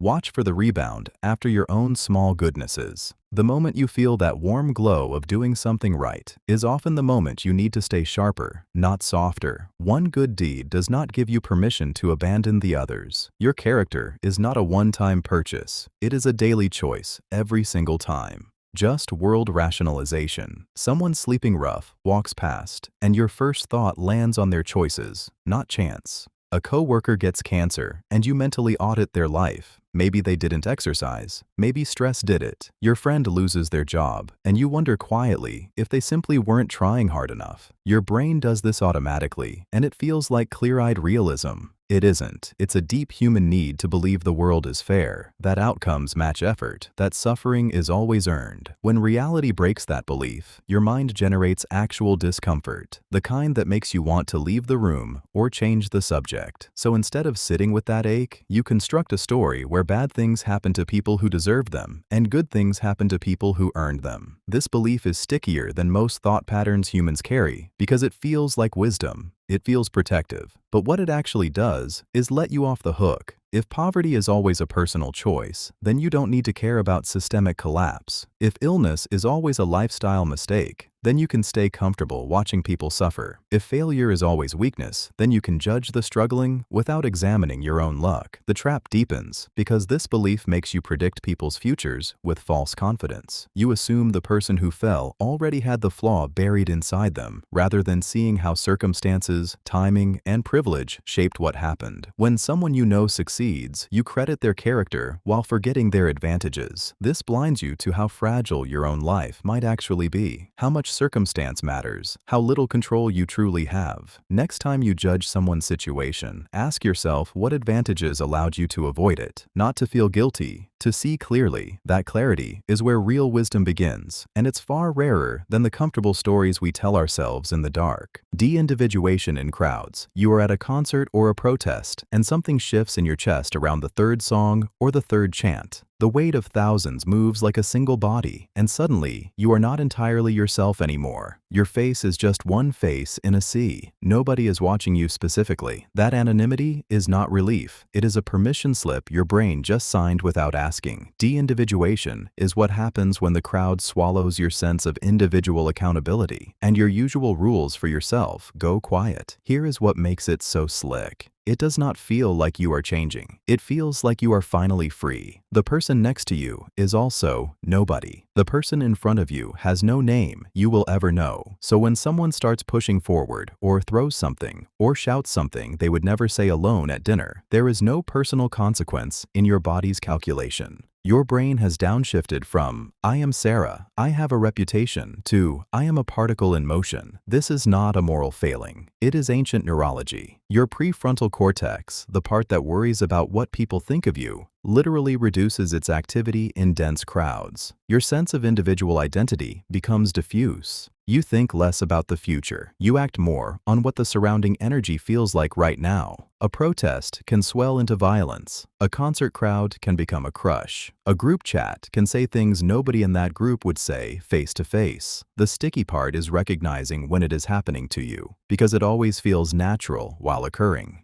Next time you feel that dissolve into the crowd, try one small thing. Name yourself quietly, your own name.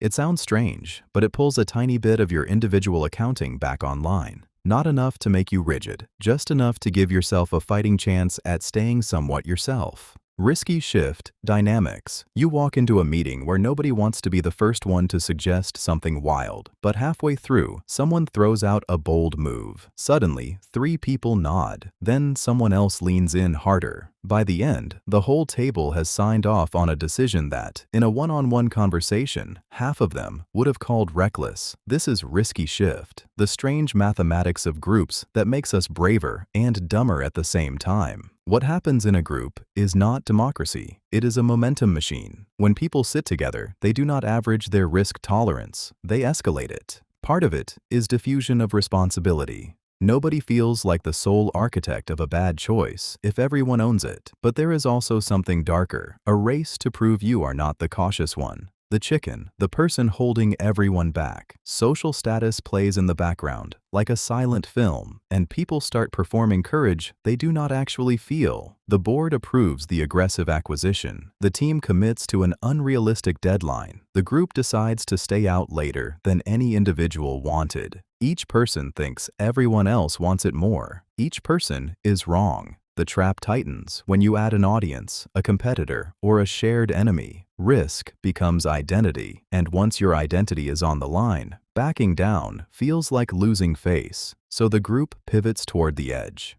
What matters most? The risky shift is not about the group making you brave. It is about the group making you forget your own gut. You walk out of that room believing you genuinely wanted the reckless thing, when really you just wanted to belong. Next time you are in a room where the temperature suddenly shifts toward a bigger bet, pause and ask yourself, am I actually confident, or am I just performing for an audience of peers who are performing for me? Group polarization drift. Watch a friend group over months and you'll notice something that never announces itself. Nobody fights, nobody leaves, but slowly, the collective opinion hardens and drifts further in whatever direction it was already leaning. You were all mildly skeptical of something. Now you're cynical about it. You leaned liberal. Now you're further left. You were curious about fitness. Now you're evangelists at the gym. The shift feels like collective wisdom, like you all got smarter together. What's actually happening is group polarization drift, and it's the invisible engine running beneath almost every political movement, subculture, and online community right now. Here's the mechanism. When people with similar views spend time together, they mostly hear arguments that reinforce what they already believe. Someone makes a strong case for the existing position. Nobody seriously counters it. The average position of the group drifts further in that direction. Then each person leaves thinking, well, that's just what people understand, not realizing the group itself has pulled them deeper than where they started. What makes it insidious is that it feels like discovery, not drift. You're convinced you're learning the truth, not that the group has carefully curated which truths you're exposed to. And the more the group feels like home, the more your identity fuses with it, the less you notice what's happening. Your friends aren't manipulating you intentionally, they're just people talking to other people who broadly agree with them, and momentum handles the rest. The drift does the heavy lifting. Start noticing it in your own circles right now. When do you only hear one side of an argument, even from people you love and trust? When has disagreement inside the group become something nobody mentions? When was the last time someone said something genuinely different and stayed comfortable? The moment you can name it happening, you're already halfway to standing far enough back to see what's actually true beneath the echo before the group's direction becomes yours.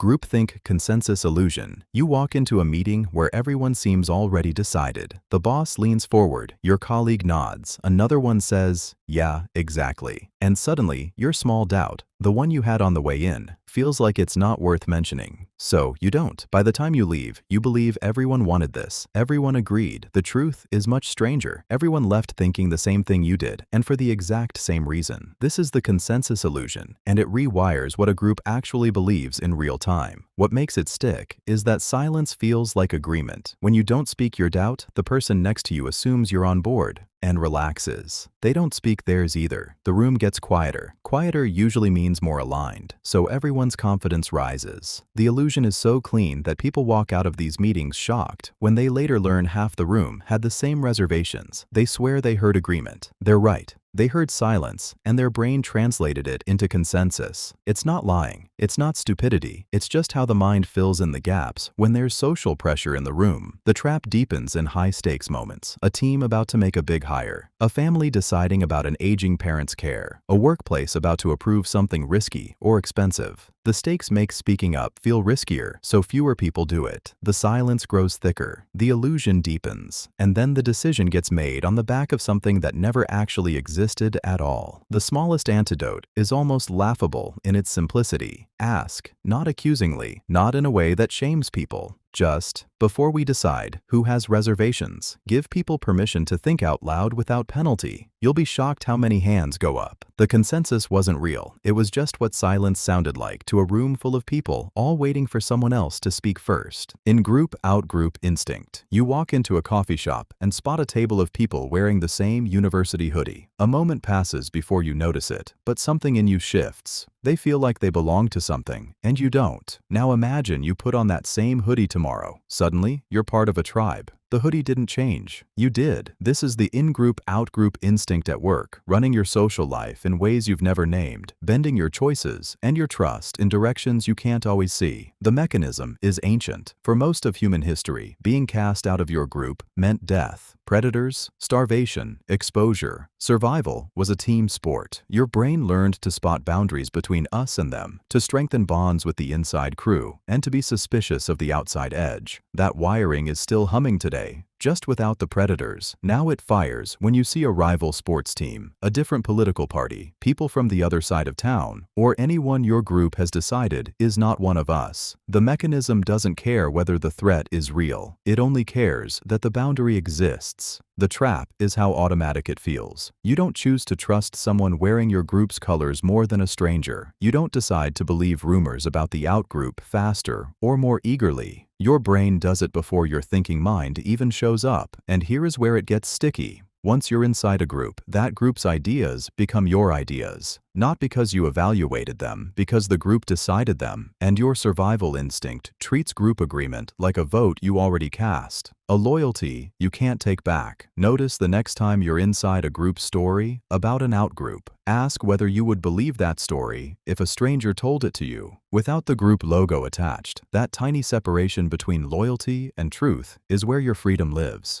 Minimal group paradigm. Henry Tejfel ran a devilishly simple experiment in the 1970s that should worry you. He put British schoolboys in a room, flipped a coin, and split them into two groups, then let them distribute money to each other. That was genuinely it. No history, no shared enemies, no real difference at all. Within minutes, these kids started favoring their own group, giving more money to strangers wearing the same label than to kids who were just as real, just as present, just as human. And here is the catch. It did not matter whether the category was blue dot or red dot. The label itself created the loyalty, fully formed before anything real happened between them. This is not tribalism born from genuine conflict or survival-based teamwork. This is your brain doing exactly what it evolved to do, sort the world into us and them, except now it is doing it on completely artificial stakes. You walk into a company and suddenly you are product. Someone else is sales. Before you know it, you are defending product's ideas against sales like they stole your lunch. A random jersey color, an arbitrary algorithm dividing people, a zip code.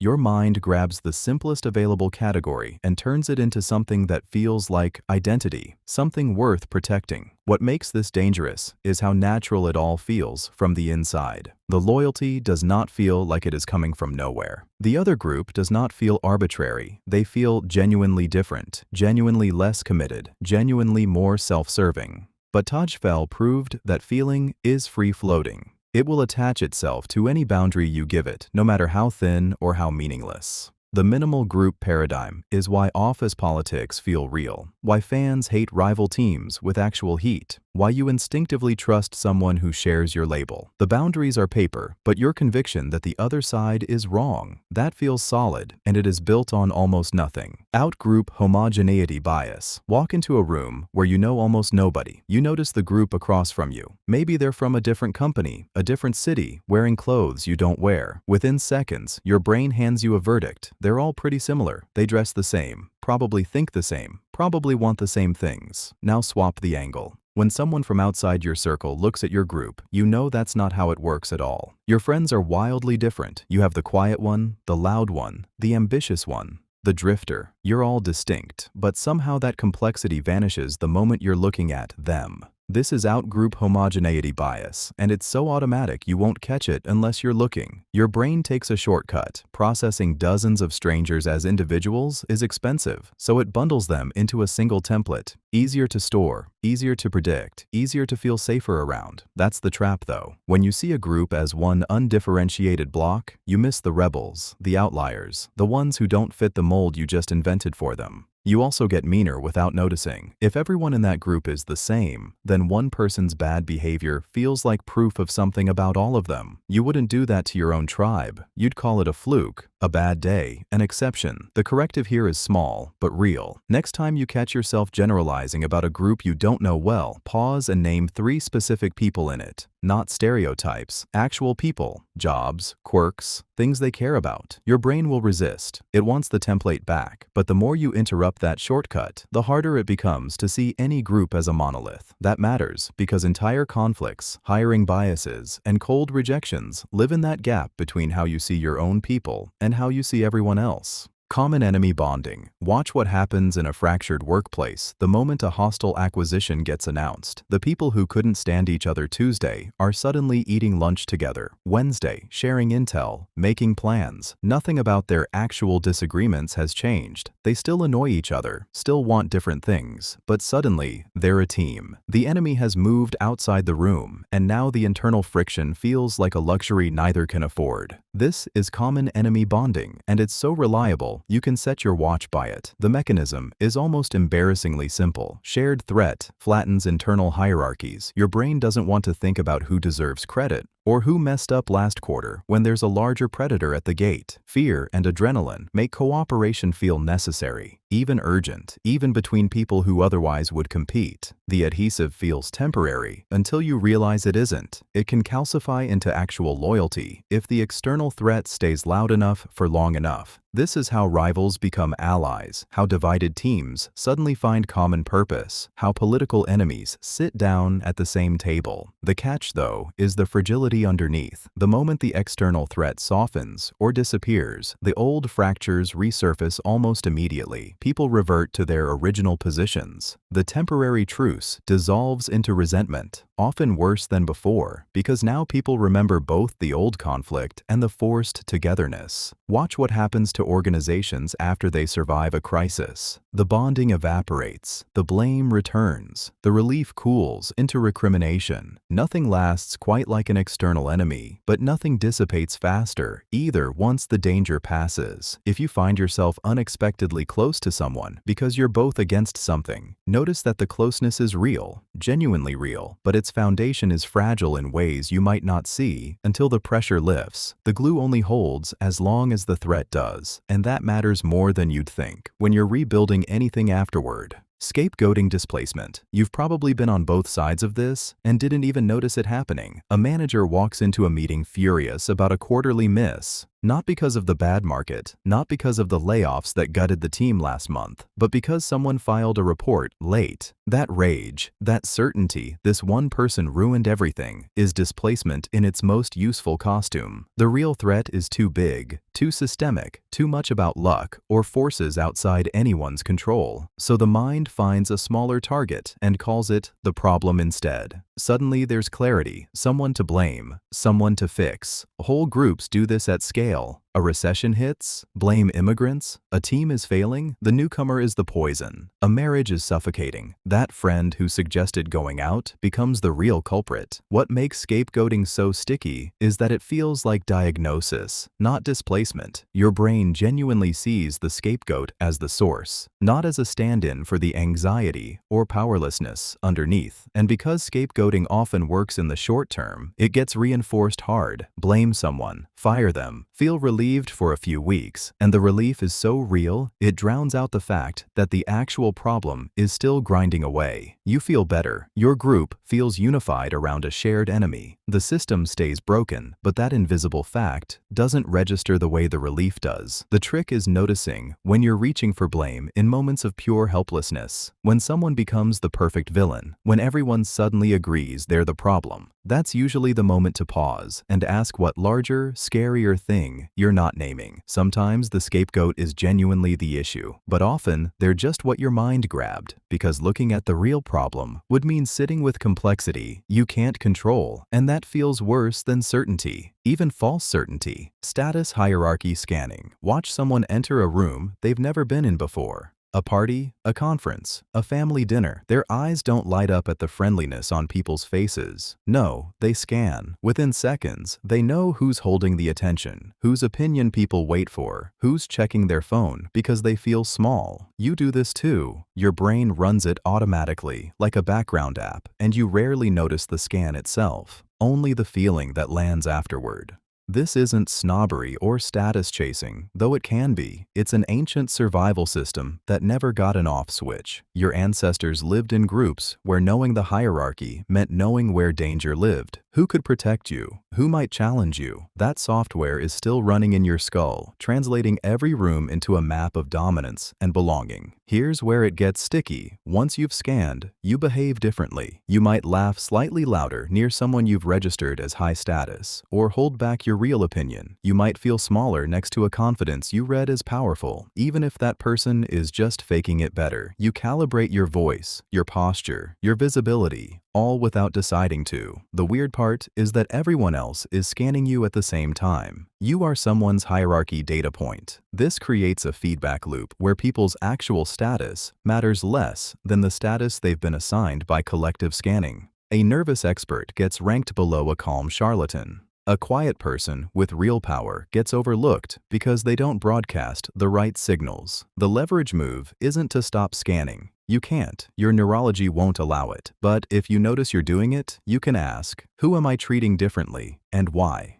Is this person actually more capable or just more visible? That question alone can crack the automatic pattern, even if just for a moment. Prestige versus dominance. Watch a room when someone walks in with money, and watch it again when someone walks in with wisdom. One commands space through force. They take the seat at the head of the table, interrupt without apology, expect deference as payment. The other commands respect through skill. People lean toward them, Ask their opinion. Make room because the room feels better when they're in it. That's the difference between dominance and prestige. And it matters because they activate completely different parts of how we behave, recruiting different fears and different hopes. Dominant people win through threat and control. They're louder, taller, more willing to escalate. In the short term, dominance works. People comply because they fear the cost of not complying, but it exhausts itself. No one actually likes a dominant person. They just avoid conflict with them. The moment that person loses power, people vanish.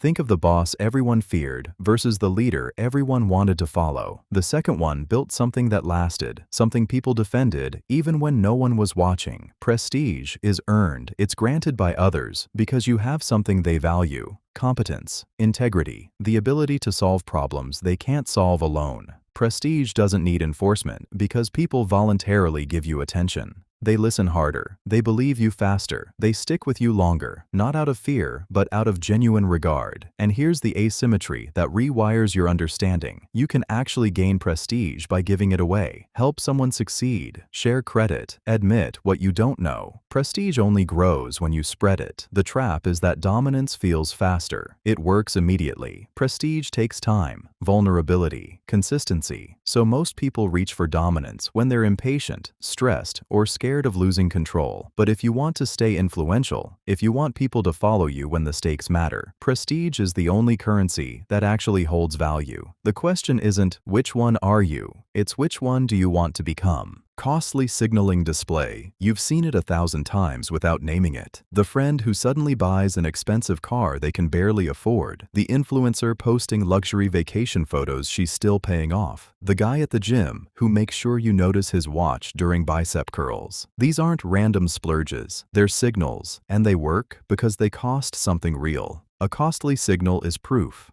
When you burn money, time, or effort on something that doesn't directly help you survive, you're saying something that words alone cannot. I have enough resources that I can afford to waste them on status. That claim is harder to fake than a smile. The peacock's tail isn't there because it helps him fly better. It's there because only a healthy peacock can survive dragging around a massive, exhausting, predator-attracting tail. The cost is the point. It converts a cheap lie into a believable statement. Humans caught on early. We signal through sacrifice, a charity donation with your name on the building, a tattoo in a visible place, years spent on an Ivy League degree that mostly proves you could sit still and follow instructions. Here's where it gets sticky. The person doing the signaling often believes the signal is genuine. The expensive watch isn't about status. It's about craftsmanship and timeless elegance. The gym photo isn't vanity. It's inspiring others to be healthy. Humans are spectacular at wrapping costly displays in noble narratives, layering justification over the real mechanism. What matters for your life? Notice when the cost is doing the work, not the actual thing being displayed. A person who quietly helps without anyone knowing, without a photo, without recognition, much harder to fake. A person whose every good deed comes with an audience and a timestamp.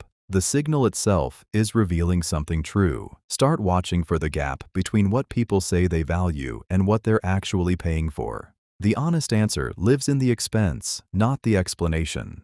Counter-signaling by elites. Watch a billionaire wear a faded t-shirt to a board meeting while you iron yours for a job interview. Watch a famous actor brag about their humble childhood, even though their parents were connected. Watch a CEO humble brag about barely sleeping, turning exhaustion into a status symbol. These aren't accidents. They're a very specific move called counter-signaling, and once you see it, you'll spot it everywhere. The basic idea is almost too simple. When you have something, you signal you don't have it. When you don't need to prove yourself, you act like you're trying. It's the ultimate flex because it assumes you're already so secure that modesty won't hurt you. The person signaling traditional status, the new money guy in the expensive suit, the kid from nowhere wearing a Harvard shirt, has to advertise. But the person at the top, they can afford to look like they're not trying. They can afford the vintage jeans, the unmanicured look, the, "oh, I barely studied" when they've had tutors since age 6. What makes this brutal is that it's contagious and it compounds. Regular people see the elite doing this and assume that looking like you don't care is the real marker of success, so they start copying it. And suddenly, you've got a whole secondary market of fake casual, performed indifference.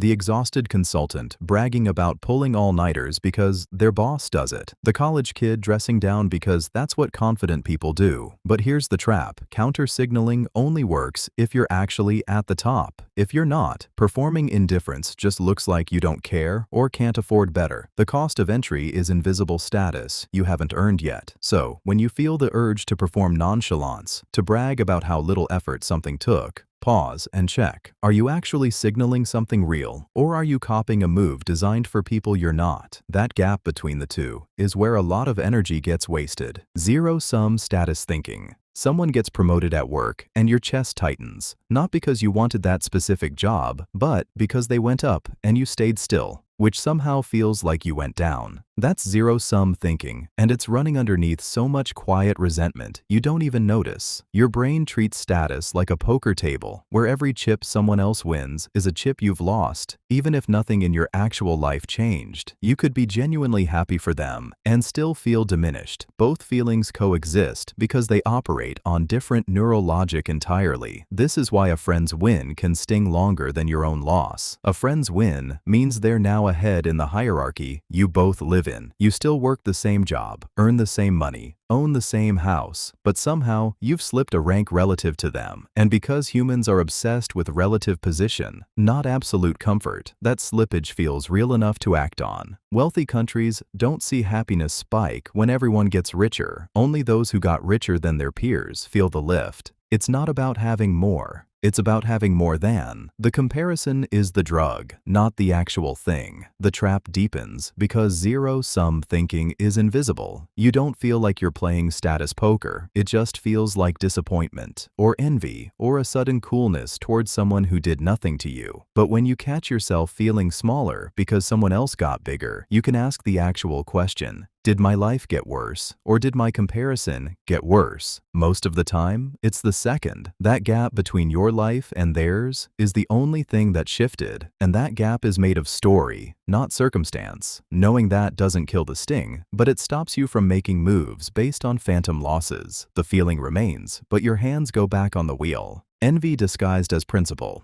You've seen this at work, or maybe felt it yourself. Someone gets promoted, and suddenly the person who worked next to them becomes very concerned about fairness and the hiring process. Not because they woke up with an ethics framework, but because that promotion landed somewhere else. The critique sounds noble, the language clean and measured, but if you trace it backward, it almost always starts with a feeling, not a thought. That feeling is envy wearing a three-piece suit and speaking in complete sentences. Here's what makes this so slippery. Envy is genuinely uncomfortable to admit. It feels small, petty, and vulnerable in a way that makes you want to hide. So the mind does what it does best. It upgrades the feeling into a principle. Suddenly, you're not upset that someone else won. You're upset about injustice, double standards, or the corruption of meritocracy itself. The principle becomes real to you. You can defend it, tweet about it, gather allies around it, and the original sting, the raw, "I wanted that," gets buried so deep you might never touch it again. The trick is that some of these principles are genuinely real and legitimate.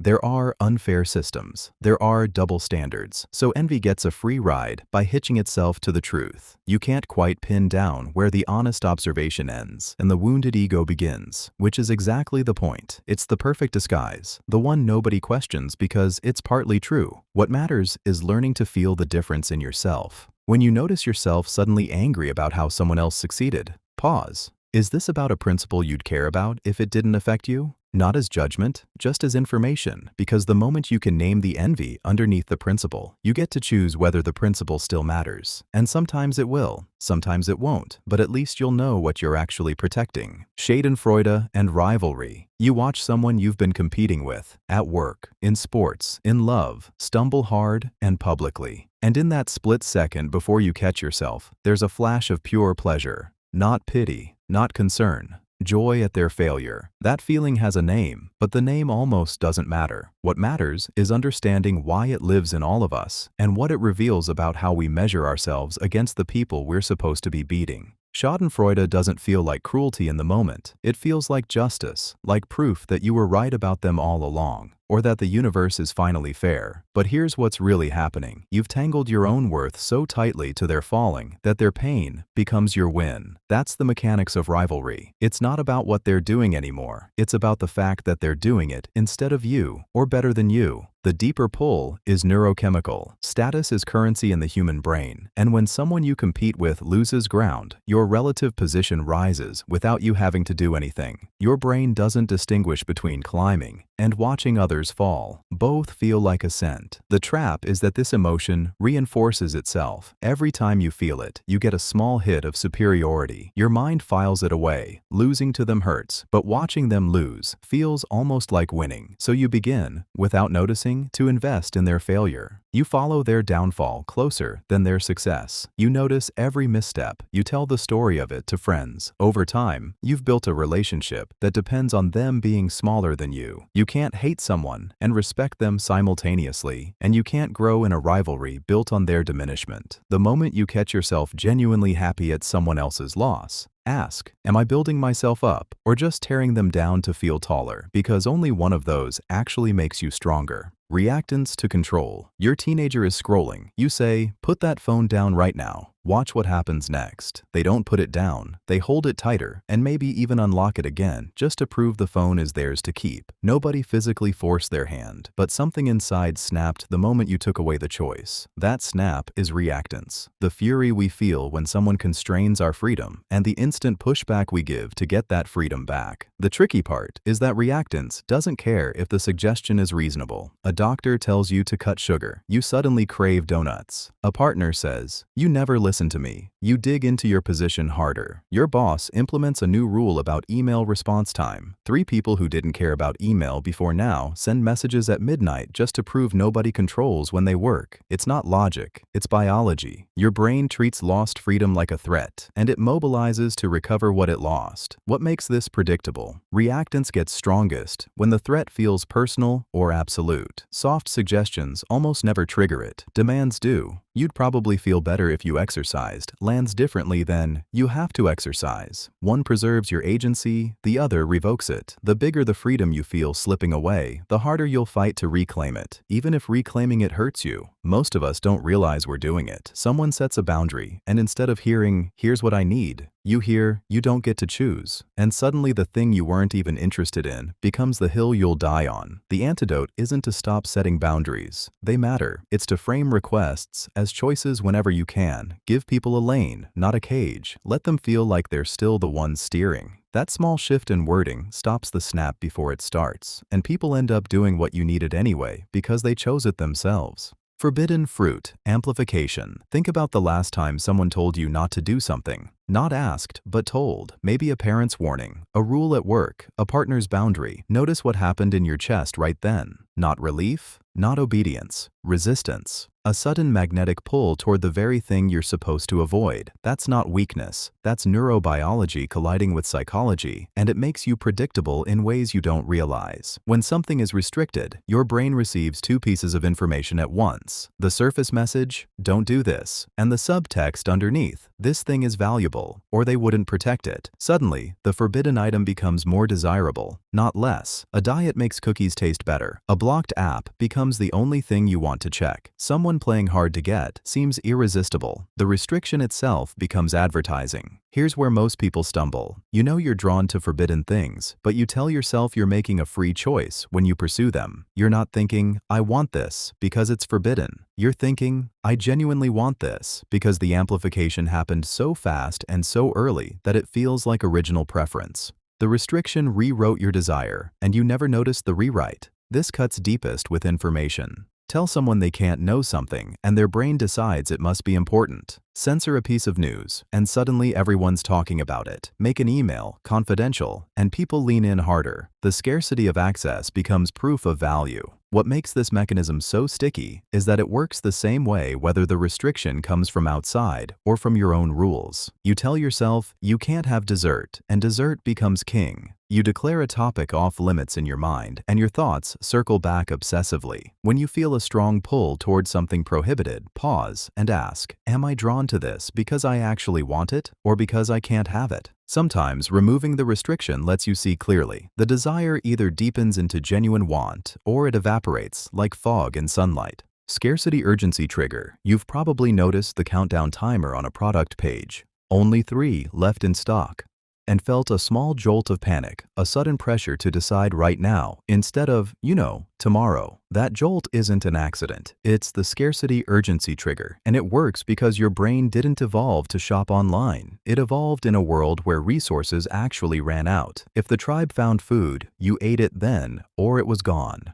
Hesitation meant hunger. So, when your nervous system detects scarcity, it hijacks your rational mind and shoots you straight into a decision mode that feels like survival. The clever part is that this mechanism doesn't distinguish between a genuinely limited resource and a marketing technique. A flash sale, a limited time offer, the only one copy left email. Your body treats them all the same way. Your heart rate ticks up slightly. Your time horizon shrinks. Suddenly, you're not thinking about whether you need the thing. You're thinking about not losing the thing. This is why the most effective scarcity triggers combine 2 elements, real limitation and a visible countdown. Your brain needs both signals firing to fully believe the threat is genuine. And here's where it gets more subtle. The trigger works on you even when you intellectually know it's a tactic. You can read the fine print, understand the psychology, and still feel that flutter of urgency because knowing something intellectually doesn't rewire the ancient nervous system that's still running under your conscious mind. The next time you feel that pressure to buy or decide or commit right now, try this. Pause and ask yourself whether you're reacting to something that's actually scarce or to the signal of scarcity. Sometimes the answer changes everything. Sometimes you realize the only thing running out is your peace of mind, and the real choice was always yours to take your time. Fear of missing out. Your phone buzzes. A group chat explodes. Everyone's making plans for tomorrow night, and somehow, even if you were genuinely tired and wanted to rest, your body floods with this cold, electric anxiety. What if it's the good one? What if they bond without you and the joke becomes in-group? What if you wake up tomorrow and discover the night was actually legendary and you chose your couch instead? That dread is FOMO, and it's not really about the event. It's about the story you tell yourself, about what happens when you're not in the room. Here's what gets overlooked. FOMO isn't fear of missing the event itself. It's fear of missing out on proof that you matter, that you're included, that your absence was noticed. The party is just the stage. The real threat is invisibility. And because social media is basically a highlight reel of everyone's wins, your brain now compares every quiet evening alone to someone else's posted photo of laughter and connection. You're not comparing your actual night to their actual night. You're comparing your unfiltered reality to their curated mythology. The gap between those two things feels huge, and it feels true. The trap deepens because FOMO feeds itself. You say yes to everything to avoid the dread. You're exhausted, depleted, resentful, but you say yes again because that cold spike of what-if anxiety feels more dangerous than fatigue. So you're running on a treadmill powered by other people's announcements, burning yourself out to chase a feeling of control you never had. The shift happens quietly. Notice when the anxiety appears and ask yourself what you actually want, not what the chat wants, not what the story says a normal person does. Sometimes the legendary night is the one nobody posts about. Sometimes the people who matter are the ones who don't need you at every gathering to know you're there. That's when the buzzing stops feeling like a threat.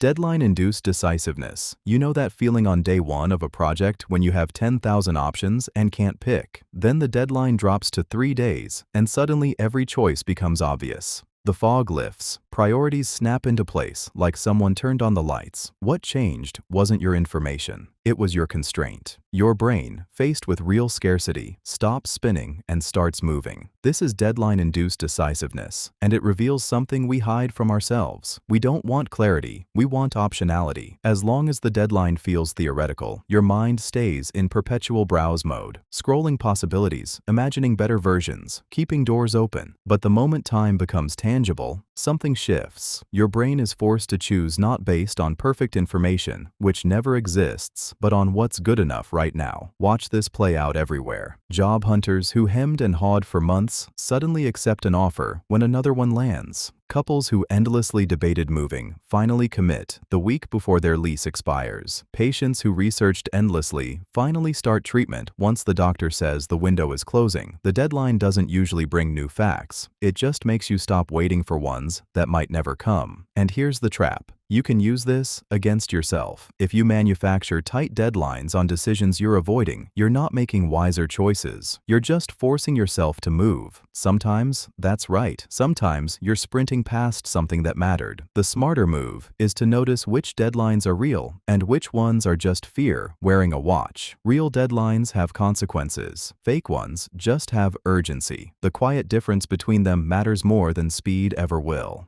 Zeigarnik open loops. You're scrolling through your phone and a video cuts off at the worst moment. The punchline is coming. The secret is about to drop. And then, buffering. Your thumb is already tapping to continue before you've even thought about it. That magnetic pull, that's what Bluma Zeigarnik noticed decades ago. Your brain cannot rest on an incomplete story. It will chase it, hold it, remember it, obsess over it. Here's what matters. Unfinished tasks stick in memory far better than completed ones. Not because they're harder or longer, but because your mind treats incompletion as an open circuit. It wants to close the loop. So the conversation that ended badly bothers you for days. The email you started but never sent floats through your head at 3 in the morning. The question someone asked and dodged becomes the only thing you're thinking about an hour later. Marketers know this. They'll end a sales email with a question. Storytellers know it too. They cut to commercial right before the reveal. Your attention is a creature that cannot ignore an open door, and unfinished business is that door left swinging. The thing is, you can feel it working once you know it's there. That itch to check your phone one more time, to scroll to the next video, to find out what happens next. It's real, it's predictable, and it's not entirely yours. Your brain has been wired by evolution to notice incompletion because once upon a time, leaving a task half done meant danger. A predator might return. A fire might spread. So your neurology still treats incomplete stories like warnings.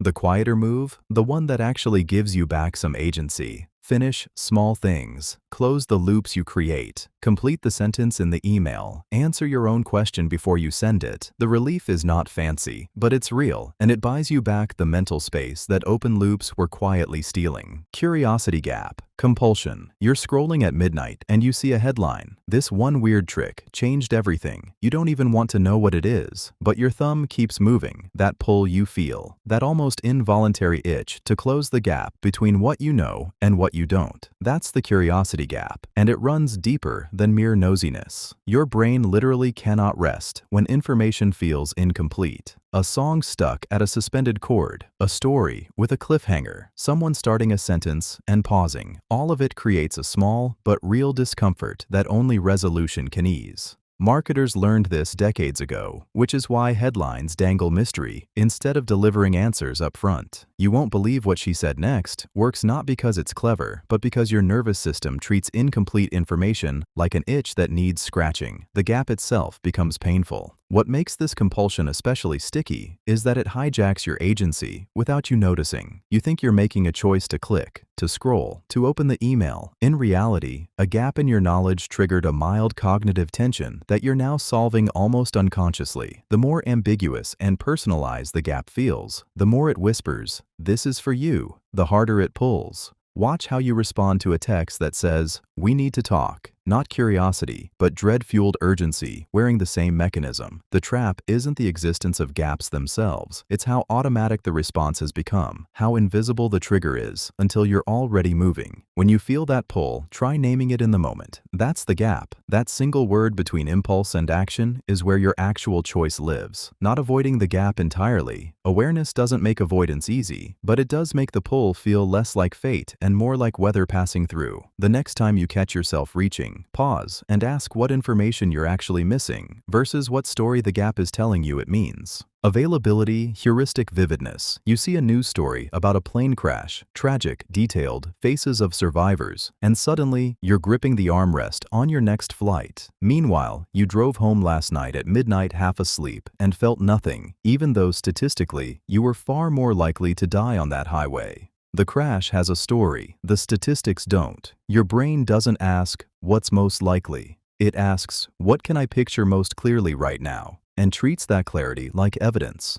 A friend describes food poisoning in vivid detail, the exact time, the texture, the physical horror. Now you can see it all in disgust, and a week later, you avoid that restaurant, even though millions eat there safely every year. One sharp story outweighs invisible safety. This is why social media warps your sense of danger so completely. A few terrible videos get repeated, shared, debated. They become vivid. And suddenly, you think violence is everywhere, even though the numbers don't match reality. Your ancestors had only the vivid stuff from their village of 200 people. You have the vivid stuff from everywhere, all the time, curated for shock and engagement. Your gut still runs on an old rule: memorable equals important. Here's what changes the game when you feel it happening. When you catch yourself feeling afraid or convinced by something you just heard, pause and ask, is this vivid because it's common, or vivid because someone told it brilliantly? Is it scary because it happens often, or scary because it was filmed in high definition? The most dangerous things are usually boring, invisible, slow. The most boring things are often the safest. That gap between vividness and actual risk is where your own clarity can cut through the noise and keep you from being steered by everyone else's fear into choices that don't match your real life. Recency dominance and judgment. You just had a terrible lunch with someone you usually like. Burnt sandwich. They seemed distant. The whole thing felt off. Now you're texting friends saying maybe the friendship was never really solid. A month ago, you laughed until your ribs hurt with the same person. But that's fading like old watercolor. The burnt sandwich is sharp and immediate and true feeling. Your brain is treating the most recent event as the most honest data about reality. When you're job hunting, one awkward interview erases the confidence you built in 5 successful ones before it. A patient snaps once after months of patience, and suddenly you rewrite their entire character. A partner has one cold week, and the warmth of the previous year evaporates like it never happened. We do this with ourselves too. A day of low energy becomes proof you're lazy. A moment of poor judgment becomes your whole moral story. The trap is that recent experiences are often anomalies. They're fresh because they're unusual, or because your mood shifted, or because the context changed, but they feel authoritative because they're close. Your nervous system learned long ago to pay close attention to what just happened. That's survival instinct embedded deep. The problem is that survival instinct doesn't know the difference between a warning and a false alarm. It treats the breaking headline as the whole story and files everything underneath as outdated. To fight this, try a small move. When you're about to judge someone or rewrite a situation, ask what you would have said about it 3 weeks ago. Not to dismiss what just happened, that matters, but to ask whether one moment gets to overwrite a fuller picture. Let recent things inform you. Don't let them decide. Peak end memory rule. You've survived a 3-hour dental appointment. The drill was loud, your jaw aches, and you spent most of it in low-level panic. Then, in the final minute, the hygienist says something kind, gives you a gentle pat on the shoulder, and reminds you to floss. Walking out, you think, actually, that wasn't too bad. Your brain has rewritten the entire experience. That final moment didn't erase the 3 hours of discomfort. It just became the emotional anchor that now defines the whole thing in your memory. This is the peak end rule, and it runs deeper than you'd think. Your mind doesn't record experiences like a camera. It edits them. It weights 2 moments disproportionately. The most intense moment, the peak, and the very last moment, the end, then uses those 2 data points to create a summary feeling about the entire thing. Everything in the middle, surprisingly negotiable. Researchers have proven this applies to vacations, parties, relationships, even medical procedures. A relationship that was wonderful for a year but ends badly can feel like it was mostly bad. A conference that was tedious for 12 hours can feel great if the closing speech lands. A meal can feel expensive and disappointing if the dessert is mediocre, not because of how the food tasted earlier, but because your last taste lingered. This is why people with good endings remember things better. Why the last song at a concert matters more than the opening act. Why how you say goodbye to someone becomes the shape of what they remember. If you're running a team, teaching, or even just spending time with someone who matters, know this: you're not being judged on the full arc equally. That final move, that last word, it's carrying more weight than fairness would suggest. The unsettling part isn't that it's unfair, it's that it's automatic. You can't logic your way around your own memory. You can only design for it. Duration, neglect, and pain. You sit in the dentist's chair and the drill starts. 30 seconds feels like 5 minutes. Then the hygienist asks if you want to break, and you're surprised. It's only been half a minute. This gap between what your brain recorded and what actually happened is not a glitch. It's one of the most reliable tricks your mind plays under stress. When you're in pain or fear, time stretches. The intensity of the moment eats up your sense of its duration, and your conscious experience stops tracking the clock. Here's where it gets strange. The longer the pain actually lasts, the less you remember suffering. A 20-minute dental procedure that starts slow feels worse in memory than one that escalates toward the end, even if the total discomfort was identical. Your brain doesn't file away how long I hurt. It files away how bad the peak was and how it ended. Psychologists call this the peak-end rule, and it rewires your entire memory of the experience. You could endure 2 hours of moderate ache, but if the last 10 minutes spike sharply, you'll swear the whole thing was torture. The ending becomes the story. This has quiet, real-world weight. When you're deciding whether to have a procedure done, you underweight the actual duration and overweight the peak sensation. A dentist who stretches mild discomfort across a longer session might leave you more satisfied than one who gets it done fast, but ends with a jolt. Your memory of suffering is not a faithful recording. It's a highlight reel edited by fear and intensity. When you're weighing whether to do something painful again, your brain is lying to you about how long it was and how bad it really felt. That gap exists, whether you name it or not, but catching it might make you hesitate before you decide that experience was worse than it actually was. The next time pain stretches time, ask yourself not how long did this last, but what was the worst moment and how did it end? That small shift in attention might save you from refusing something you could handle again. Hindsight bias rewriting. You made a call 6 months ago. At the time, it felt uncertain. You weighed 2 options, flipped a mental coin, went left. Now you're sitting with the outcome, and something strange happens. You remember always knowing it would turn out this way. The choice that once felt 50-50 now feels obvious in reverse. That's hindsight bias. And it's not just nostalgia or false memory. It's your brain actively rewriting the past to match what actually happened, then pretending that's always what the evidence pointed to. Here's the cost. You stop learning from real mistakes because you've convinced yourself you never actually made them. You were just unlucky, or you underestimate how much you didn't know, which means next time you walk into similar uncertainty with dangerous overconfidence. The weird part is that hindsight bias doesn't care if you know it exists. Psychologists who study it still fall for it. You can read about it right now and tomorrow, recalling a bad decision. Still think you should have seen it coming. What makes this one stick, though, is the social weight. When someone asks, "Didn't you know that would happen?" Or worse, when you ask yourself that same question, there's shame tangled in there. So you unconsciously patch the story to protect your self-image. You weren't reckless. You were just unlucky with information you definitely had access to. The move that matters. The day you make a decision, write down what you actually know and what you're guessing. Not in vague terms, specific. What would prove you wrong? Seal that away. Then when the outcome lands, you can look back and honestly ask whether reality followed your prediction or surprised you. That's how you interrupt the rewriting before it starts. The thing is, most people never do this. They let the rewrite happen, then wonder why they keep making the same mistakes. Your written record becomes your truth keeper, not your ego, not your memory, not the convenient story that feels good to tell.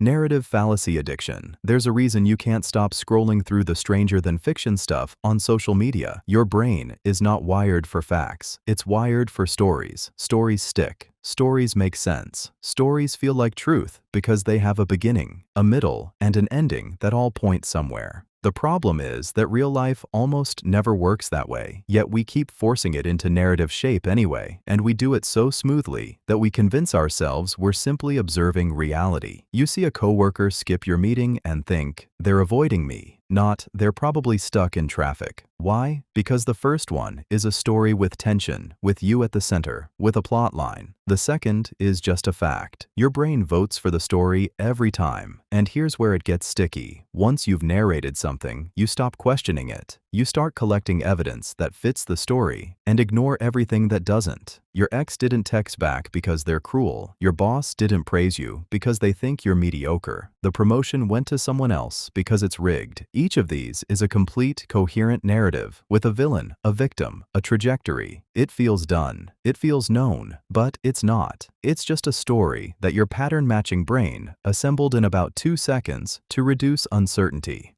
The trap deepens because narrative feels so much more satisfying than uncertainty that you become addicted to the sensation of having an explanation, even a false one. And the more you tell the story to yourself and others, the more real it becomes, not because it's true, but because repetition is the engine of belief. The exit: start catching yourself mid-narrative. When you feel that sense of, I understand what's happening here, pause. Ask, what did I actually observe, and what did I add? The story will still be there, but at least you'll know it's a story. Confirmation bias filtering. You spent 3 hours researching whether your new diet actually works. By hour 2, you found exactly what you were looking for. A study by a wellness influencer, some testimonials, a Reddit thread that felt believable. You didn't find the contradictory research with the same intensity, even though it was there. Your brain was running a filter, and you weren't even aware it had switched on. This is confirmation bias filtering. Your mind's way of smoothing the edges off doubt by letting in only the evidence that agrees with what you already believe. Here's how it actually works. Your brain doesn't process information like a neutral observer. It processes it like a lawyer hired to defend a case you've already decided. When you encounter something that fits your story, your attention sharpens. You remember it, you share it, you build on it. When you encounter something that contradicts it, your critical thinking suddenly activates. You spot the flaws, question the source, find reasons to dismiss it. One piece of evidence gets a spotlight, the other gets thrown in shadow. The real trap is that this doesn't feel like bias when you're in it. It feels like you're being careful, doing your homework, thinking for yourself. You're not. You're curating. And here's what makes it truly sticky. Once you've filtered evidence this way a few times, the filtered version hardens into certainty. You no longer feel like you're believing something. You feel like you're knowing something. The person who disagrees with you becomes the problem, not your filter. What matters most is catching yourself mid-research. When you find something that supports your position, pause and ask, what would someone who disagrees show me instead? Then go look at it. Really look, with the same attention you gave the evidence that felt good. It's uncomfortable, genuinely uncomfortable, but it's the only way to know if you're thinking or just collecting.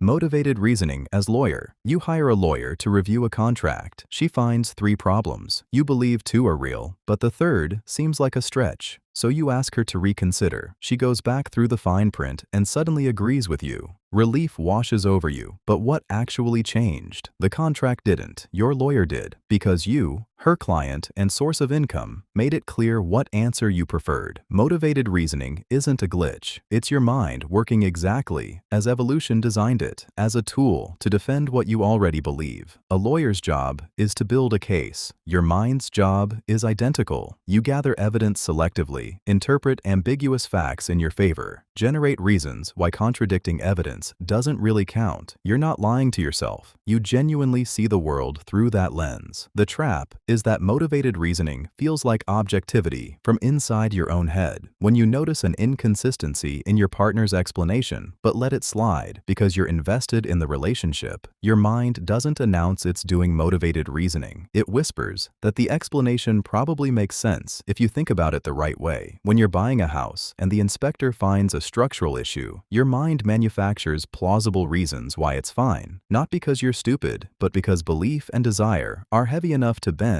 how you see the evidence right in front of you. The thicker the stakes, money, identity, reputation, love, the more your mind becomes that lawyer, arguing not for truth, but for survival of the story you've already told. The best move isn't to purge motivation from your thinking. That's impossible. It's to notice when the stakes are high enough that you should probably hire a second opinion, someone outside your case, someone with no incentive to agree with you. That voice is often hard to hear, harder still to trust, but it's usually the one worth listening to. Belief perseverance after refutation. You read a news story about someone famous. It sticks. Later, you find out the story was false. A hoax, a misquote, whatever. You nod, you get it, but something in you still flinches when you hear their name. That flinch is the problem, and it's almost impossible to unsee once you know it's there. Your brain filed the story away before filing the correction, and the original neural path doesn't vanish because you now know better. Psychologists call this belief perseverance. the stubborn refusal of your mind to abandon a conviction even after the facts that built it crumble entirely. The strange part is that being smart doesn't protect you. Smarter people can be even better at defending a belief after it's disproven because they're skilled at generating counterarguments and reinterpretations. You might read the correction and think, well, maybe they were misquoted, or maybe the source has an agenda. Your reasoning isn't searching for truth, it's defending the version of the world you already built. This happens because belief isn't just information, it's identity. If you believed your ex was selfish, and someone shows you evidence they were actually struggling with depression, you don't update cleanly. You have to revise the entire story you told yourself about why the relationship ended, who you were in it, whether you were right to leave. That revision costs something emotional and narrative, so most people do a micro-adjustment instead, leaving the original belief 90% intact, still humming underneath everything. The corrected version floats above it like a thin overlay you know you should believe. But the old story is the one you actually feel. When you catch yourself defending a belief that's been contradicted, pause and ask what it costs you to change your mind. Not whether the evidence is strong enough, but whether you are strong enough to let this particular story go. That honesty alone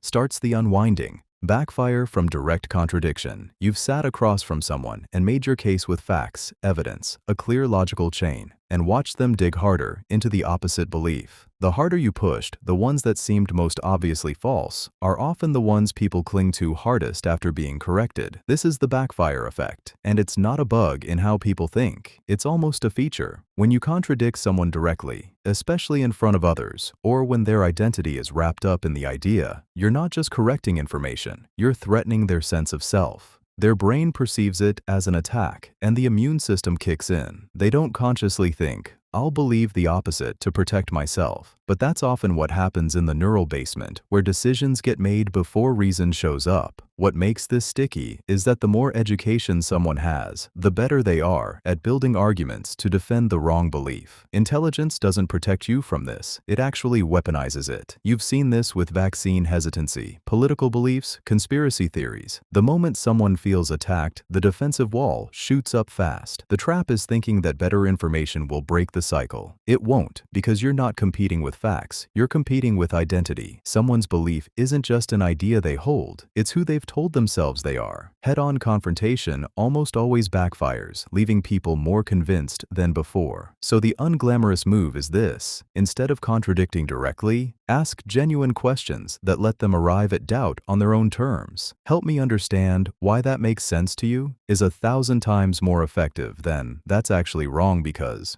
When people feel heard rather than attacked, their mind stays open just enough for a seed of doubt to land. That's infinitely more valuable than winning an argument they'll spend the next week reinforcing in their own head anyway. Identity protective cognition. A man votes against his own financial interest because the policy comes from the other side. A woman dismisses health research that contradicts her lifestyle. Someone you love doubles down on a belief the moment you question it. These aren't lapses in logic. They're your mind protecting something far more valuable than accuracy: your sense of who you are. When information feels like a threat to your identity rather than a fact to process, your brain switches into defense mode. The data stops mattering as much as what accepting it would mean about you. If you've built yourself as a skeptic, admitting you were fooled feels like erasure.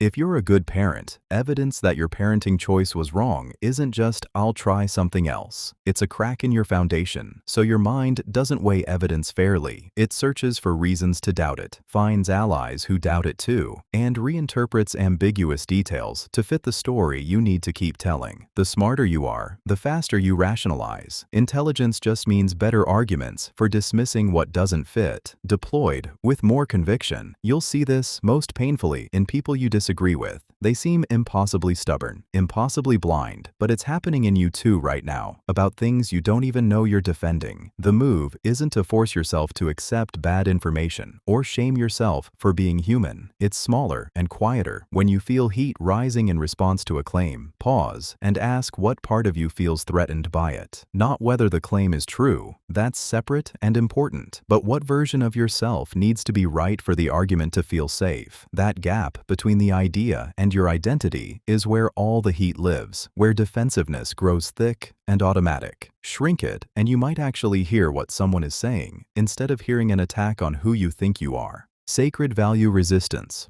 There's a moment in every negotiation where the offer gets so good that refusal stops making sense, and yet someone refuses anyway. A parent won't accept help with medical bills because we handle our own. A country won't budge on a territorial claim even when the economic trade-off is massive. A person turns down a job that solves every practical problem because it violates something they can't quite name. That something is a sacred value, and it doesn't play by the rules of rational exchange. Sacred values are different from preferences. You'll haggle over a car price or compromise on vacation dates because those live in the world of trade-offs. But sacred values exist outside that marketplace. They're usually wrapped up in identity, morality, family loyalty, religious belief, or what you consider non-negotiable about who you are. The brain treats them differently. When someone tries to bargain over something you've marked as sacred, you don't calculate loss and gain. You feel offense, betrayal, even disgust. What makes them predictable is that people become rigid around them. A person will turn down massive financial offers to preserve their integrity. A group will endure economic collapse rather than give ground on what they've deemed sacred. This isn't irrationality. It's hyper-rationality, where the goal isn't comfort or profit. It's coherence with something larger than yourself. The stronger the sacred value, the more willing someone becomes to absorb real, tangible losses to protect it. The trap is that what's sacred to you is invisible to someone outside your world. They see stubbornness, they see waste, you see principle, you see survival of something essential. The moment you recognize someone is operating from a sacred value rather than a negotiable preference, the entire dynamic shifts. You can't trade your way out. You can only show respect for the value itself, even if you don't share it. That distinction between bargaining and honoring is often where locked conflicts finally begin to move. Illusion of control. Watch someone in a casino lean over the craps table and blow on the dice before they throw. The dice don't care, but the thrower feels something shift. A small sense that their breath, their will, their timing might tip the outcome. That feeling is the illusion of control, and it runs so deep that we build entire lives around it without noticing. We think we control things we don't, and this belief actually makes us feel less anxious, more capable, sometimes even happier. At least until the world reminds us otherwise. The strange part is that the illusion works best when we're stressed or uncertain. A surgeon scrubbing in before a routine procedure feels grounded and focused, but put them in an ambiguous situation, a diagnosis they can't quite nail down, and suddenly they're checking their rituals more carefully, adjusting small things, as if tweaking the process might nudge probability their way. You do this too. You have a lucky way of checking email before a big meeting. You eat the same breakfast on interview days. You know logically these things don't matter, but they feel like they do because they give you a sense of agency in a moment when you feel none. The trap comes when you mistake this feeling of control for actual control. You blame yourself for outcomes you couldn't influence. You double down on pointless routines because one time they worked. You feel responsible for things that were always out of reach. The antidote isn't to stop seeking agency. That drive is too human and too useful. Instead, start noticing where you're drawing the line between what you can actually influence and what you're just comforting yourself about. Some habits ground us. Some habits are just smoke. The difference matters because once you see it, you stop wasting energy on the smoke and start aiming at what's actually in your hands. Optimism, bias planning. You book a flight for a tight connection, telling yourself you'll make it easy. The universe will be generous, the trains will run, security lines will move fast. Then reality lands. Delayed boarding, a missed connection, 2 hours of panic in the airport. You didn't plan badly, you planned with hope instead of data. This is optimism, bias in motion, and it wrecks more projects, timelines, and life transitions than almost anything else because it feels like faith rather than a failure to think. When you imagine yourself doing something, finishing that book, launching that business, moving across the country, your mind shows you the highlight reel, the motivated version of you, the version with energy and time and clarity. What it almost never shows you is the actual friction, the email that takes 3 tries instead of 1, the unexpected crisis that swallows a Tuesday, the person who said they'd help but didn't, the thing you forgot to plan for because you didn't know it existed. We are not equipped to imagine what we don't know, so we fill the gap with optimism, and that gap is where almost everything collapses. The fix is not to become a pessimist. That's its own trap. a paralysis disguised as realism. Instead, borrow a planning trick. Add a buffer estimate to anything with a real deadline. If you think it takes 3 hours, genuinely ask yourself, when was the last time something took exactly as long as I expected? Build in the cushion before you need it. Ask someone who's actually done it what surprised them, what blindsided them, what they'd do differently now. Write down what could go sideways that you haven't thought of yet, not as doom spiraling, but as simple prediction work. That small friction between your hope and the world is not negativity. It's namagri. It's the difference between planning and wishing, and most of us have spent a lifetime confusing them. Overconfidence calibration gap. You walk into a meeting convinced you understand the client's problem better than anyone else in the room. You've already drafted the solution in your head. Then the conversation veers into territory you didn't anticipate, and suddenly that confidence feels thin. This gap between how sure you felt and how much you actually knew is the calibration gap, and it shapes whether people trust your judgment or learn to doubt it. The thing is, overconfidence isn't always about being wrong at the end. It's about being wrong about how wrong you might be. At the start, a surgeon might be genuinely skilled and still overestimate how rarely complications happen. An analyst might spot a real pattern and still be too certain about what it means. The gap isn't between confidence and competence. It's between how much certainty you've earned versus how much you're broadcasting. What makes this stick around is that overconfidence actually produces a false signal. When you speak with certainty, people believe you more. They follow your lead. And when you're right, even partly right, you get reinforced. Your brain files that away as proof that the confidence was justified, and the next time you're in unfamiliar terrain, you start out just as cocky. Early wins feel like validation of your calibration when they're really just luck or timing. Before you speak, ask yourself, what would change my mind?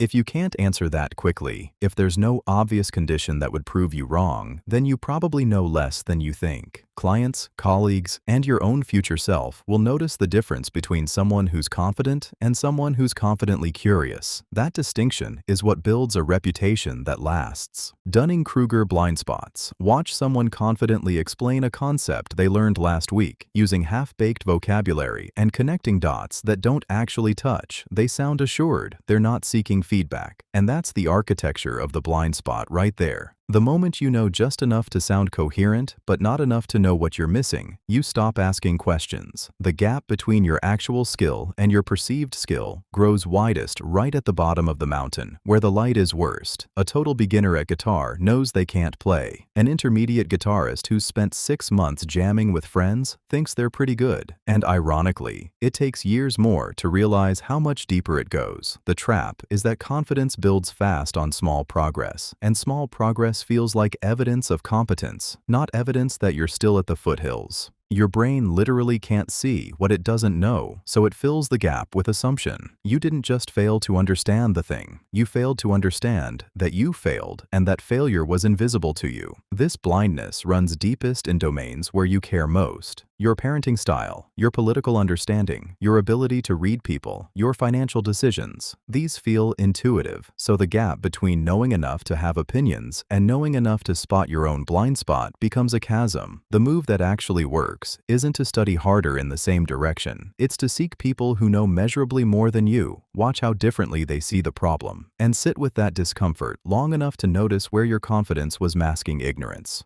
That friction is what separates the person stuck in their own story from the one who keeps growing. The people who stop being predictable are the ones who learn to expect their own ignorance before they open their mouth, who treat certainty as a warning sign rather than a destination, and who ask for help from people who will tell them the truth instead of the comfortable thing. Imposter competence inversion. Watch what happens when you nail something. A presentation, a difficult conversation, a problem nobody else could solve. If you're skilled, your first instinct is often to dismiss it. It was easy. Anyone could do that. I just got lucky. The bar must be lower than I thought. Meanwhile, the person who fumbled through the same task walks away thinking they're some kind of genius because they survived it. This is competence inversion, and it runs your self-assessment in reverse. The trap is wired into how expertise actually feels from the inside. When you know what you're doing, the work moves smoothly. so smooth that your brain mistakes smoothness for obviousness. You can't feel the invisible frameworks you've built, the years of pattern recognition, the micro decisions you make without thinking. All you feel is the absence of struggle. Compare that to someone early in the learning curve. Every move feels effortful and deliberate, so when they pull off something decent, the effort itself becomes proof of their capability. Effort feels like evidence, and here's where the system gets genuinely inverted. Competent people shrink back from leadership, mentoring, bigger risks because they're convinced they're frauds who'll be exposed any day now. Meanwhile, less skilled people lean forward confidently into roles they're not ready for, their early struggles feeling like a badge of genuine effort rather than a sign of gaps. The people who would actually steward things well step aside for people who have no idea what they don't know.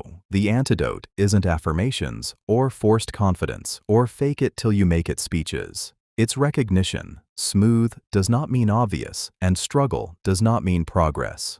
When you do something well and feel that dismissive whisper, pause and ask who else you've seen do it that easily. That honest answer is usually the answer. You're not fooling anyone. You're just not noticing your own competence because it stopped announcing itself a long time ago. Labeling and self-fulfilling prophecy. A teacher glances at a new student's file, sees a note, difficult behavior, poor attention span. For the next 6 months, she sits that kid in the back, calls on them less, and when they do speak, she's already listening for the problem. By spring, the child has learned not to raise their hand, not because the label was true, but because being treated as that kind of kid changes how you show up. This is the machinery of self-fulfilling prophecy, and it works not through magic, but through 1,000 tiny human choices that feel completely normal. Here's what makes it so sticky. When you label yourself, or let others label you, your brain starts collecting evidence for that story. A shy person goes to a party and interprets a quiet moment as proof nobody likes them, when really, the other person was just distracted. A student labeled not a math person notices their mistakes more and remembers them longer, forgetting the times they actually figured something out. Your behavior shifts to match the label, and then reality reorganizes itself around that label. The prophecy fulfills itself not because it was inevitable, but because you've become the script it predicted. The dangerous part is how invisible this is. Labels feel like descriptions of what's already true, not prescriptions of what you'll become. But every time you think, I'm not good at this, or accept someone's casual verdict about who you are, you're not just describing, you're directing. You're telling your attention where to look and your effort where to aim. After enough repetition, the label stops feeling like someone else's judgment and starts feeling like your identity. That switch is when the prophecy really takes hold, because now you're not fighting a label, you're defending yourself. The move here is simple but rare. Notice the labels running in the background of your self-talk and ask whether you're describing fact or building a cage around possibility. Pygmalion expectation transfer. A teacher looks at a kid on day 1 and thinks, this one's slow.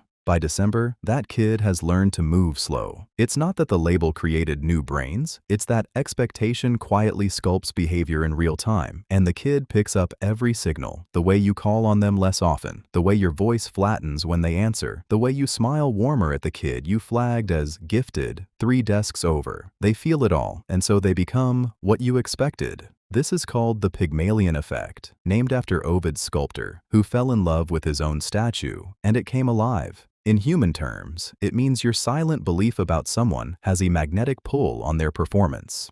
In one famous study, teachers were told certain randomly selected students would bloom that year. Those kids showed bigger IQ gains by year's end, not because they were actually different, but because the teachers had unconsciously invested more attention, warmer feedback, and more wait time when they struggled. The trap is how invisible it runs. You're not sitting around thinking, I'll expect less from this person. You're just living out a quiet bias that becomes their mirror. They internalize your expectation and start defending it like it's true about themselves. A student labeled bad at math stops raising their hand. A new employee you hired with low confidence gets less mentoring, so they never quite settle in. The person you expect to succeed gets the leeway to fail safely. The person you expect to stumble gets watched so closely they freeze. Here's what makes this stick. Your expectations are not neutral observations. They're predictions that manufacture their own evidence. By the time you're checking whether you were right, you've already built the very outcome you assumed. Your belief didn't predict their future. it authored it, and the person on the other side rarely knows the game was rigged before they ever started. Ego depletion and decision fatigue. You make roughly 35,000 decisions a day, and most of them drain you without you knowing it. By evening, your brain is running on fumes. And that is when you cave. You order pizza instead of cooking. You scroll instead of sleeping. You say yes to something you wanted to say no to. This is not weakness, it is thermodynamics. Your prefrontal cortex, the part that says no, is a muscle, and muscles get tired. The moment you wake up, you have a budget of willpower and focus, and every choice, from what shirt to wear to whether to check your email, spends that currency.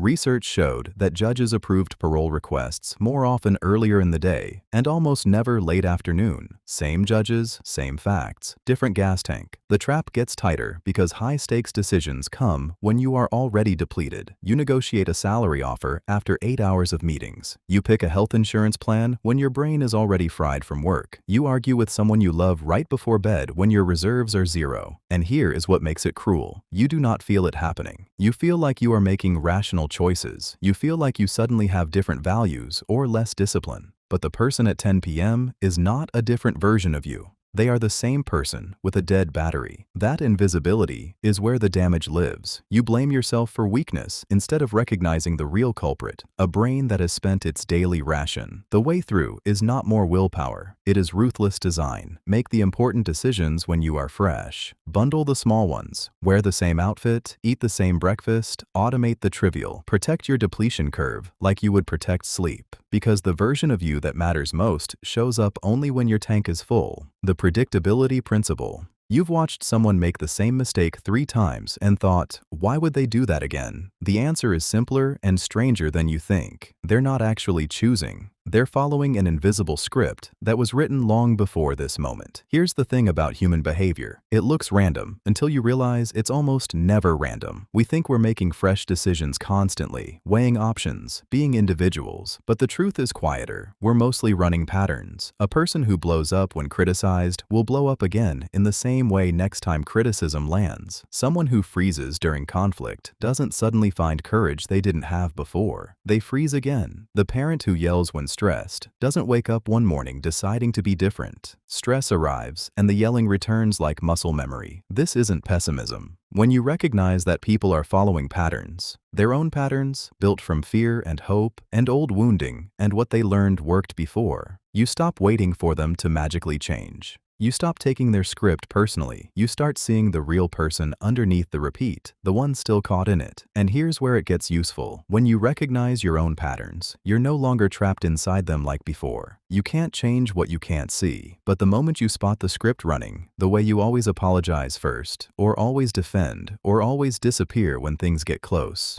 something shifts. You still might run the pattern. You probably will, at least this time. But now you're running it while watching yourself run it. That tiny bit of distance, that small gap between you and the script, is where freedom actually lives. It's not freedom from the pattern, it's freedom within it. In these hours ahead, we're mapping the scripts, yours, theirs, the ones nobody talks about, not to judge them, to see them clearly, because predictable isn't permanent, it's just visible, and visibility changes everything. Thin Slice Snap reads, you walk into a coffee shop and glance at someone sitting alone. In under 2 seconds, before they've even looked up, you've made a guess, whether they're waiting for someone, whether they're confident, whether they're the type who'd talk to you if you sat down. You have almost no real data, yet you feel certain that flash is a thin slice. Your brain's ability to extract meaning from the smallest gesture, a posture, the way someone holds their phone. Psychologist Nalini Ambady called this thin slicing. And here's the wild part. Sometimes these snap reads are startlingly accurate, even when we can't explain why. A kindergarten teacher's manner toward students in a 30-second clip predicted their year-end evaluations. A therapist's tone in the first minute correlated with client dropout rates. Your nervous system is picking up real signals, tension in the shoulders, the speed of a breath, whether eyes genuinely crinkle when someone smiles. The mechanics are real and they work, but here's where it gets tricky. Thin slicing is phenomenally unreliable the moment emotion or identity gets tangled in the reading. frustrating. You meet someone who reminds you of an ex, and suddenly you're not reading them, you're reading your own past. You see someone whose style or background triggers your assumptions, and what felt like a snap read was actually a projection layered over them like a film. The dangerous part isn't that you make fast judgments, it's that you feel so certain about them, you stop looking deeper, you cement the first impression into fact, and move on. A nervous laugh becomes proof they're dishonest. A quiet moment becomes proof they don't like you. A hesitation in their voice becomes proof they're hiding something. The move is brutal and simple. When you feel that snap certainty, especially about another person, treat it as a starting hypothesis, not a conclusion. Let them contradict it. Give yourself permission to be wrong, which, ironically, is often when you learn what's actually true. Primacy in first impressions. You walk into a coffee shop and the barista barely glances up. No smile, no warmth, just mechanical efficiency. You assume they're unfriendly, maybe rude. 3 hours later, you learn they've had a migraine all day, but that doesn't stick the same way, does it? Your first read already set. This is primacy, the strange weight our minds give to the opening scene, as if it holds more truth than everything that comes after. We build a person's character on that first exposure, and then spend the rest of the relationship filtering new information through that original lens. The problem is, your brain isn't collecting evidence fairly. It's already narrated the story. When the barista is suddenly warm at closing, you might notice it, but you interpret it through the old frame. They're being nice now, which just means they were in a bad mood before. The evidence that contradicts your first impression doesn't overturn the verdict. It just gets filed as an exception to the rule you already made. Researchers call this the primacy effect, and it operates in hiring rooms, first dates, job interviews, and every moment you're being sized up by someone meeting you for the first time.